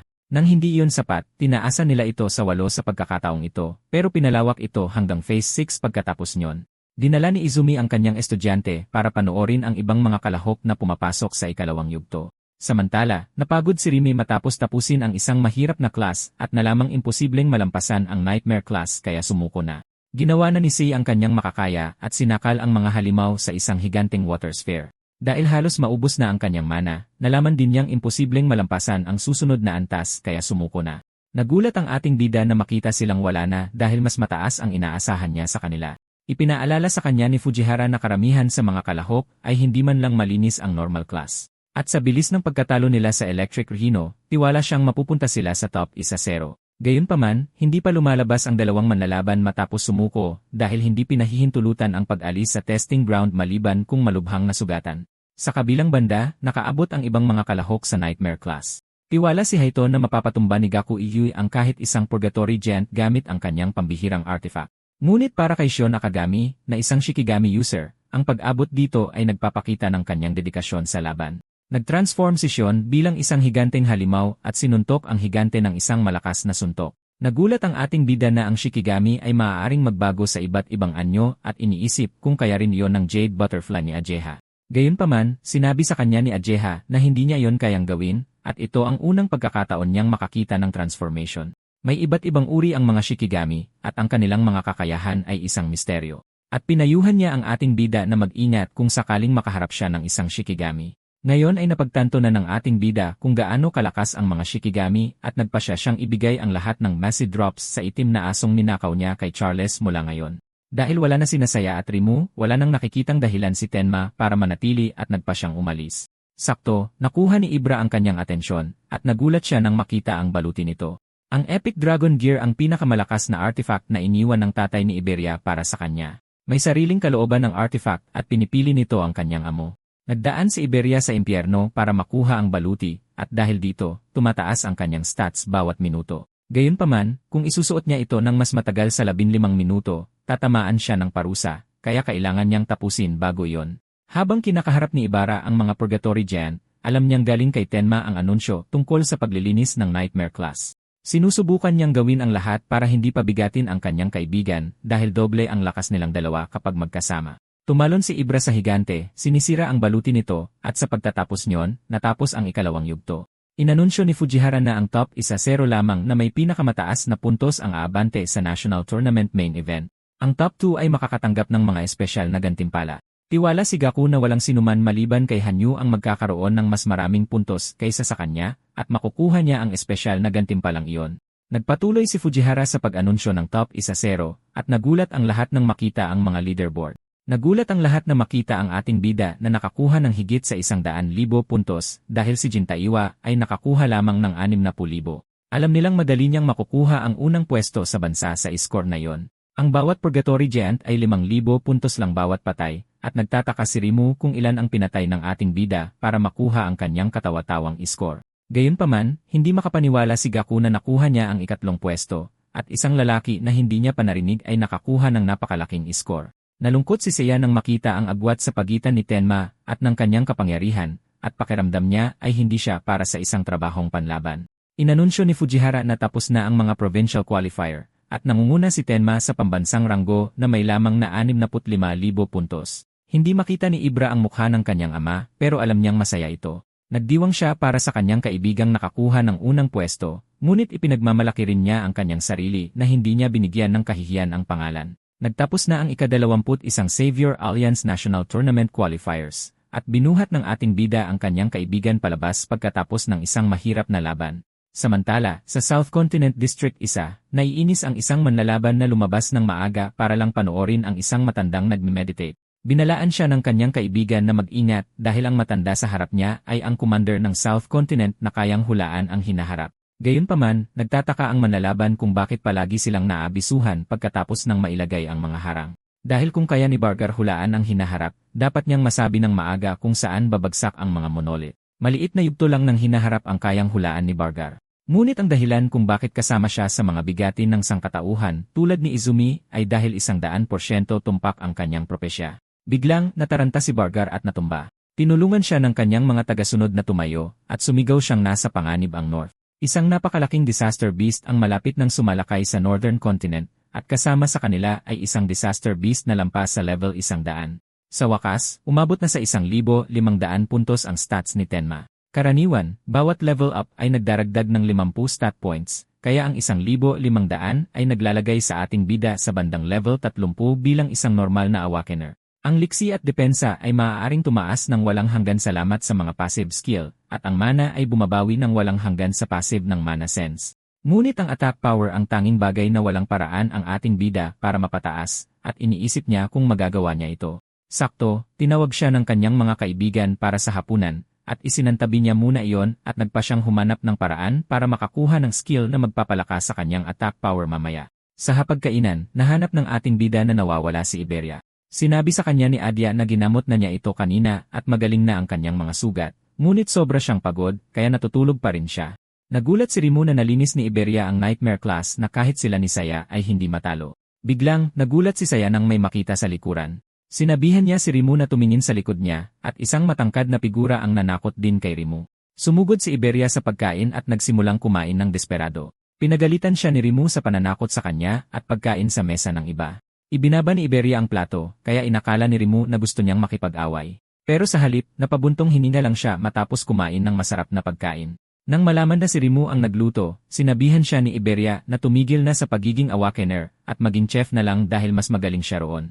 Sakto namang pinutol ni Izumi ang kanilang pagkain at tinanong ang mga saviors kung ano ang pinakakinatatakutan nila. Sandaling nag-isip si Rimu kung ano ang kinatatakutan niya. Ang pangarap niya ay maging isang savior at mag-ipon ng maraming pera para maglakbay sa mundo at kumain ng masasarap, kaya ang takot niya ay ang pagtanda. Nag-aalala siya na kapag tumanda siya, wala na siyang lakas para maglakbay sa mundo, at hihina ang kanyang panlasa na hindi na niya makikilala ang mga lasa. Si Saya ay ipinanganak sa isang pamilya ng mga doktor, kaya lumaki siya sa isang ospital. Mula pagkabata, nakita niya ang maraming taong nagdurusa sa iba't ibang uri ng sakit. Natrauma siya sa puntong natatakot siya kahit na may simpleng sipon lang ang isang tao. Ngayon napagtanto ng ating bida na tumakbo palayo si Saya dahil bumahing siya noong isang araw. Sinabi sa kanila ni Izumi na doble ang haba ng buhay ng isang awakener kumpara sa normal na tao, at bihira rin silang magkasakit, kaya maaari na nilang alisin ang kanilang mga takot. Gayunpaman, ang takot ni Iberia ay ang hindi pagpasa sa qualifiers. At ngayon na nakapasa na siya, natatakot siyang hindi makalaban sa tabi ni Tenma. Pagkatapos aminin ang kanyang takot, pinilit niya si Tenma na sabihin din ang sa kanya. Iniisip ng lahat na walang anumang kinatatakutan ang kanilang kaibigan. Inihayag ng ating bida na matapos mamatay ang kanyang mga magulang, nabalisa siya tungkol sa kanyang kaligtasan. Ang kanyang katawan ay napuno ng mga emosyon tulad ng kawalan ng pag-asa, galit, at kalungkutan hanggang sa lumitaw sina Saya at Rimu sa harap niya. Habang umiiyak siya, nilapitan nila siya at pinaalalahanan na tumingala sa magandang kalangitan sa halip na tumungo. Inalok nilang dalhin siya sa ospital kung may sakit siya at pagkain para alisin ang lahat ng kanyang alalahanin. Ang init ng kanyang mga kaibigan ang nag-alis sa kanya sa negatibong mundo. At pagkatapos noon, nakilala niya si Sensei, Ajeha, at Iberia. Naramdaman niyang nagkaroon siya ng pamilya. Inamin ng ating bida na matagal na mula noong naramdaman niya ang ganitong uri ng ginhawa, at hiniling niya na sanay magtagal ang sandaling ito magpakailanman. Pero higit sa lahat, natatakot siyang mamuhay mag-isa. Naging emosyonal si Ajeha nang makita ang ating bida na napakabait at kalmado, at ganap na naiba sa nakakatakot na dating niya noon. Biglang tumalon si Iberia para yakapin siya, at nangakong hindi siya iiwan kailanman. Sinabi sa kanila ni Izumi na tinanong niya ang lahat para subukan kung may posibilidad na pagsisihan nila ang landas na kanilang pinili kapag sila'y naging saviors at humarap sa tunay na panganib dahil ang isang savior ay hindi dapat magsisi. Sinabi niya sa lahat na tandaan na ang kamatayang walang pagsisisi ang pinakalayunin ng bawat savior. Pagkatapos ay sinabi niya sa lahat na magpahinga dahil kailangang bumalik ni Kisaragi at Harino sa North District bukas. Kinabukasan, nagpaalam na ang lahat. Sinabihan ni Iberia si Rimu na ipagluto siyang muli ng kanyang lutong bahay balang araw. Nang makitang umiiyak ito, nagtaka ang ating bida kung kailan sila naging ganoon kalapit ni Rimu. Napagtanto ng ating bida na may gusto siyang itanong kay Saya at nagpasya siyang itanong ito sa main tournament na lang. Biglang tumakbo si Ajeha palapit sa kanila para sabihin kay Izumi ang isang top secret na impormasyon mula sa South Continent. Sinabi niya kay Izumi na napakataas ng clearance level para sa impormasyon, at maaari lang itong ibunyag sa mga savior na level 50 pataas at sa mga continent commander. Sinabihan ni Izumi si Ajeha na sabihin na ang balita dahil nagtitiwala siya sa ating bida at sa kaibigan nito. Sinabi ni Ajeha kay Izumi ang propesya mula kay Elder Bargar na isang malawakang pag-atake ng Disaster Beast ang magaganap sa Northern Continent sa loob ng susunod na 3 araw. Nagtataka si Tenma kung mapagkakatiwalaan ang propesya, at sinabi ng kanyang kaibigan na si Bargar ay isang kilalang propeta sa 5 kontinente, at ang kanyang propesya ay parang isang kumpirmadong hinaharap. Minadali ni Ajeha si Izumi na umalis agad sa Northern Continent. Alam ni Izumi na may dahilan kung bakit maglulunsad ng malawakang pag-atake ang mga Disaster Beast, at pakiramdam niya ay siya ang target. Pinag-isipan ni Izumi na manatili sa Northern Continent para magsilbing pain, pero kinontra siya ni Ajeha na hindi pakikipaglaban ang kanyang espesyalidad at hindi niya dapat ipagsapalaran na maiwan. Hinimok niya itong lumikas muna sa Central Continent. Sumang-ayon ang ating bida kay Ajeha at nag-alok na manatili at lumaban. Gayunpaman, tumanggi si Izumi na umatras at sinabi kay Tenma na may iba siyang gustong ipagawa sa kanya. Nangatwiran ng ating bida na ang pagprotekta sa kanyang guro ang pinakamahalaga, ngunit sinabi sa kanya ni Izumi na ang ama ni Iberia, si Aden, ang pinakamagaling na crafter sa 5 kontinente, at masama kung may mangyari sa kanya. Kaya hiniling ni Izumi sa kanyang estudyante na sumama kay Iberia at bantayan si Aden, at nagpasya rin siyang magpadala ng ilang awakeners bilang backup. Nang makitang hinahati ni Izumi ang puwersa para lang protektahan ang tatay ni Iberia, naisip niya kung sinusubukan ba siyang ilayo sa larangan ng digmaan. Pagkatapos ay may 3 bagay na hiningi si Izumi kay Ajeha. Hiniling niya sa kanya na ipaalam ang pag-atake sa mga residente ng Hilagang Kontinente at palikasin sila ng ligtas ng mga awakener na level 50 pababa. Ang isa pang utos ay abisuhan ang mga level 50 pataas na awakeners sa kontinente at ihanda sila para harangin ang mga disaster beast anumang oras. Hiniling niya rin kay Highton na pumunta sa North District kung saan mababa ang populasyon para hindi sila mag-alala na malagay sa panganib ang mga sibilyan dahil plano niyang harapin ng direkta ang mga disaster beast. Inimpormahan ni Ajeha ang kanyang ama na kumpleto na ang lahat ng paghahanda at malapit nang dumating si Haitin. Habang pinapaalis niya ito, napansin niya ang bakas ng pag-aalinlangan sa kanyang ekspresyon. Hindi nagtagal at napagtanto niya na may isang bagay siyang gustong malaman, kung bakit niya pinili na ipadala si Tenma kay Aden. Hindi maitago ni Ajeha ang kuryosidad na yon, at dahil wala siyang nakikitang dahilan para iwasan ang paksa, nagpasya siyang magpaliwanag. Sinabi niya sa kanya na inaasahan nila ang paglitaw ng mga ipinropesyang disaster beast, mga halimaw na ang level ay madaling lumampas sa 100. Kung makakatagpo ni Tenma ang mga ganoong nilalang, mapipilitan siyang lumaban ng seryoso. At sa paggawa nito, hindi niya sinasadyang mailalantad ang lahat ng skill na taglay niya ngayon. Agad na nangatwiran pabalik si Ajeha, itinuturo ang panganib sa lohikang iyon. Sa paglalantad ng pinakamahuhusay na kakayahan ni Tenma ng hayagan, ipapaalam din nila sa mga disaster beast ang kanyang kalakasan, bibigyan sila ng oras para maghanda ng mga panlaban at sa huli ay papatayin din siya. Pagkatapos ay ibinahagi ng kanyang ama ang isa pang obserbasyon niya tungkol kay Tenma. Sa kabila ng kanyang versatility, kapansin-pansin na kulang siya sa purong attack power. Ayon sa isang chismis na kumakalat sa mga high-level circle, si Aiden ay may isang artifact na kayang magpalakas ng husto ng opensibong lakas. Kung makuha ni Tenma ang artifact na yon, magiging isa siyang awakener na nagtataglay ng halos lahat ng posibleng kakayahan, na pupuno sa nag-isang puwang na pumipigil sa kanya ngayon. Bandang 8 ng gabi, sa unang araw ng propesya, nagsimulang umulan ng mga monolith sa mga distrito ng Northern Continent na hudyat ng opisyal na pagsisimula ng pag-atake. Sa North District 2, si Tenma at Iberia ay tumatakbo sa mga kalye patungo sa ama ni Iberia, lubos na alam na maaaring maganap ang isang pag-atake ng disaster beast anumang oras. Bigla, nakakita sila ng monolith na bumababa mula sa langit at napagtanto na nagsimula na ang pag-atake, na bumagsak mismo sa gitna ng lungsod. Hindi sigurado si Tenma kung matagumpay bang nakalikas ang lahat ng mamamayan. Kung may lilitaw na disaster beast na yon, hindi maiiwasan ang mga biktima. Habang kumakalat ang gulat, nagsimulang tumakbo ang mga mamamayan ng lungsod para iligtas ang kanilang buhay tulad ng hinulaan ni Elder Bargar. Samantala, maingat na inoobserbahan ni Tenma ang barrier na nabubuo sa paligid ng lugar. Nahati siya sa dalawang mahirap na pagpipilian, iligtas ang mga sibilyan. Alam na ang pag-abandona sa kanila ay magreresulta sa hindi mabilang na pagkamatay o mag-focus ng buo sa kanilang misyon. Alam na ang pagtulong sa mga sibilyan ay magpapabagal lamang sa kanila at magiging isang malaking hadlang. Napagtanto niya na hindi niya kayang hilingin kay Iberia na tumulong sa paglikas.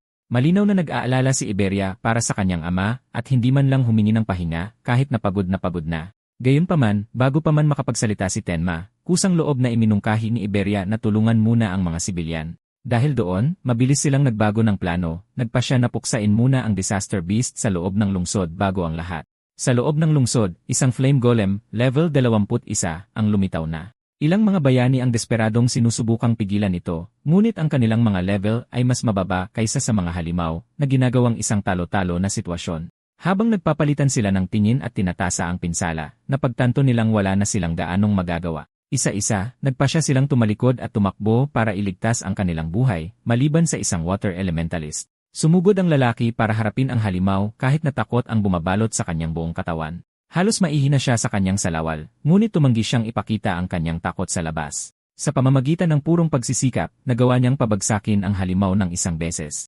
Gayunpaman, habang binubuhay muli ng flame golem ang sarili nito, nagpakawala ito ng nakabibinging dagundong at isang malaking alon ng apoy. Sa sandaling iyon, napagtanto ng lahat ang isang bagay. Malapit na silang maging inihaw na manok. Nang tila nawala na ang lahat ng pag-asa, lumitaw si Tenma at hinarang ang paparating na apoy na ipinagtanggol sila ng walang kahirap-hirap.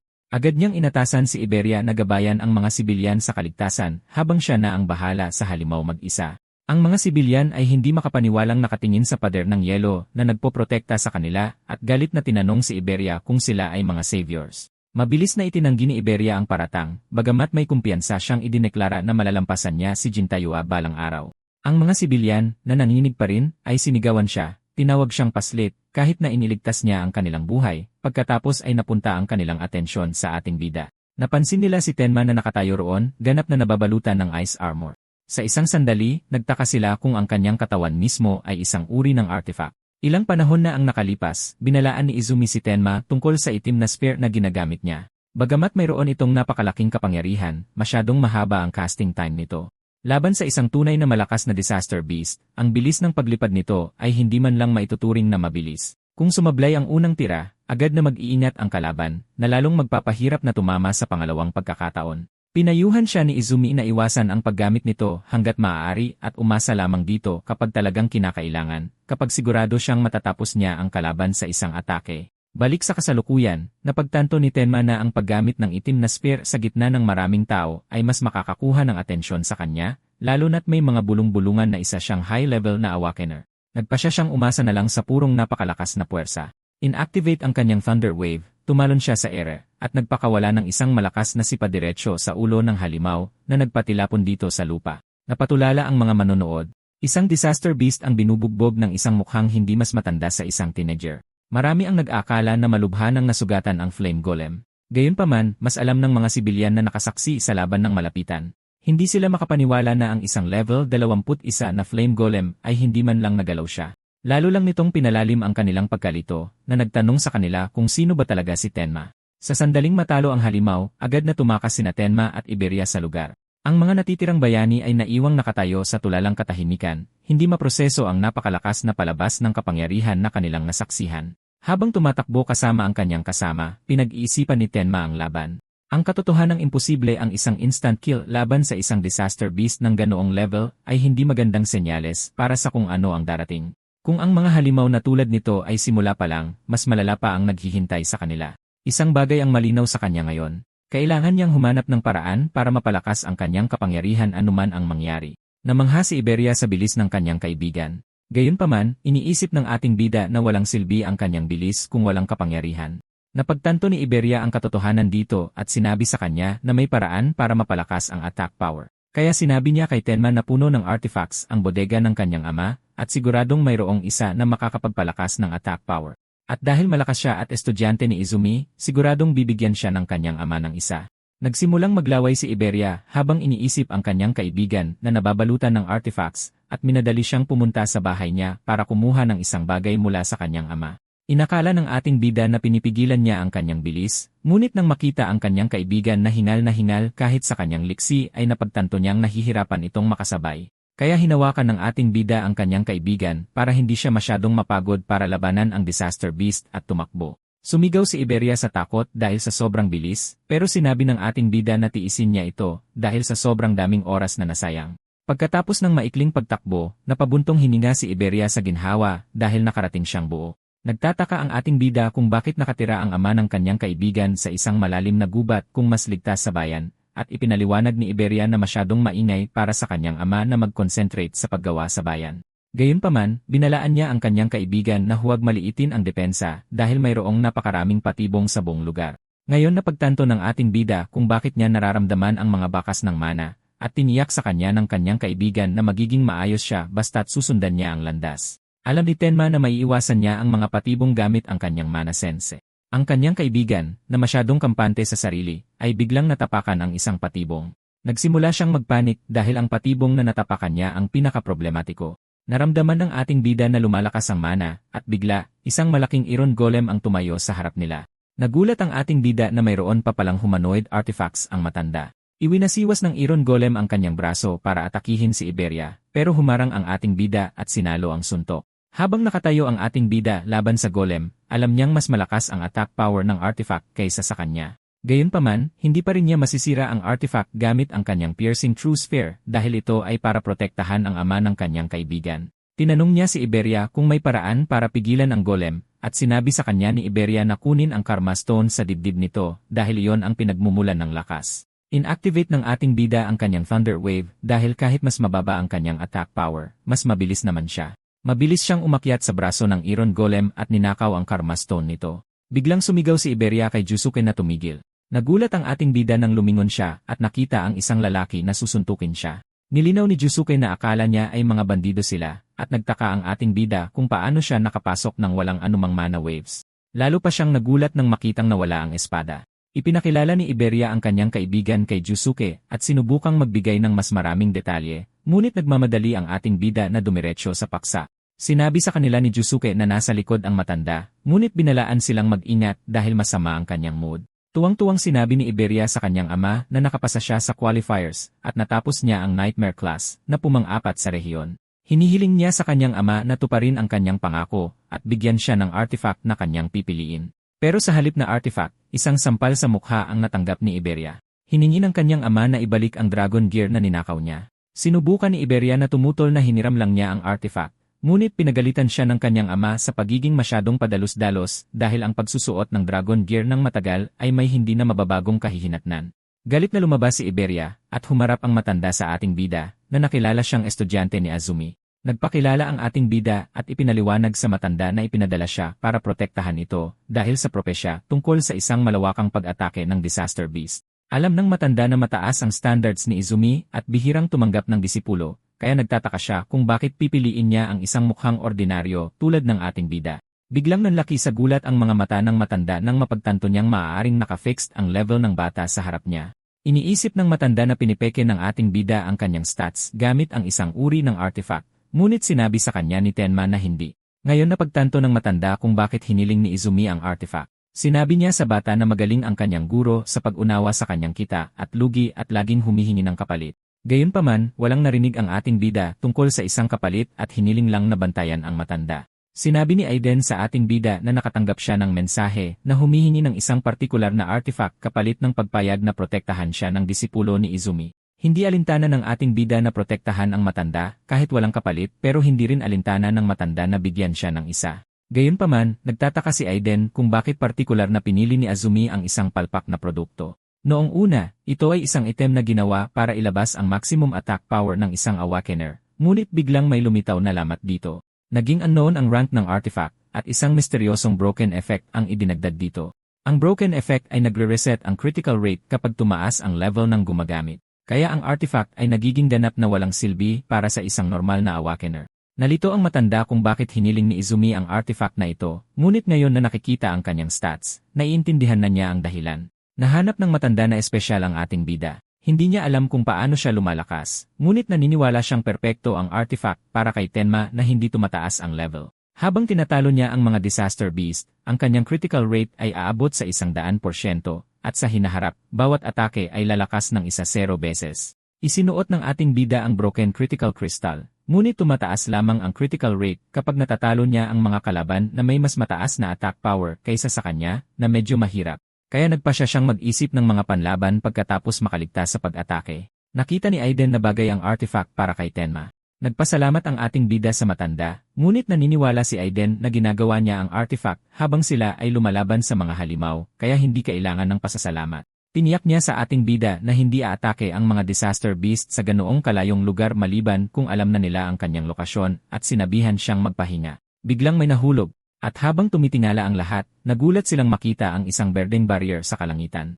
Tanging ang mga Commander-in-Chief lang ng 5 kontinente ang nakakaalam ng lokasyon ni Aiden. Kaya nagtataka siya kung nagkataon lang ba ang pagbagsak ng Monument Stone dito.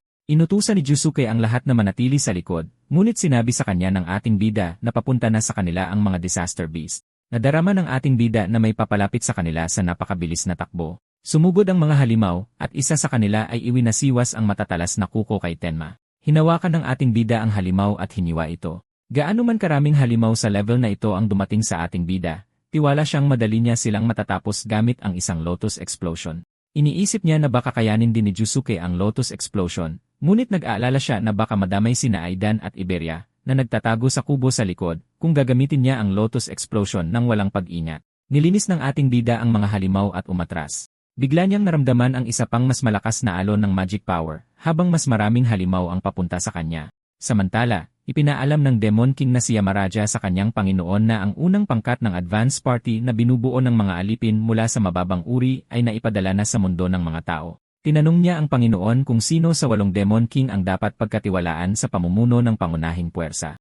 Gayunpaman, sinabi sa kanila ng Panginoon na nakita niya ang pagkakaroon ng isang mahalagang tao sa mundo ng mga tao gamit ang mata na iniwan niya sa kanyang huling pagbisita sa mundo ng mga tao at gusto niyang hulihin nila ito. Tinanong ni Yamaraja kung ang gawaing iyon ay ipagkakatiwala rin sa isa sa 8 Demon King, ngunit iniisip ng Panginoon na sisirain ng isang Demon King class ang mata na iniwan niya at nagpasya na iwan na lang ang gawain sa isang Demon General. Para naman sa pamumuno ng pangunahing puwersa, nagpasya siyang ibigay ito sa api-eating demon dahil matagal na siyang hindi nakakatikim ng buhay na tao.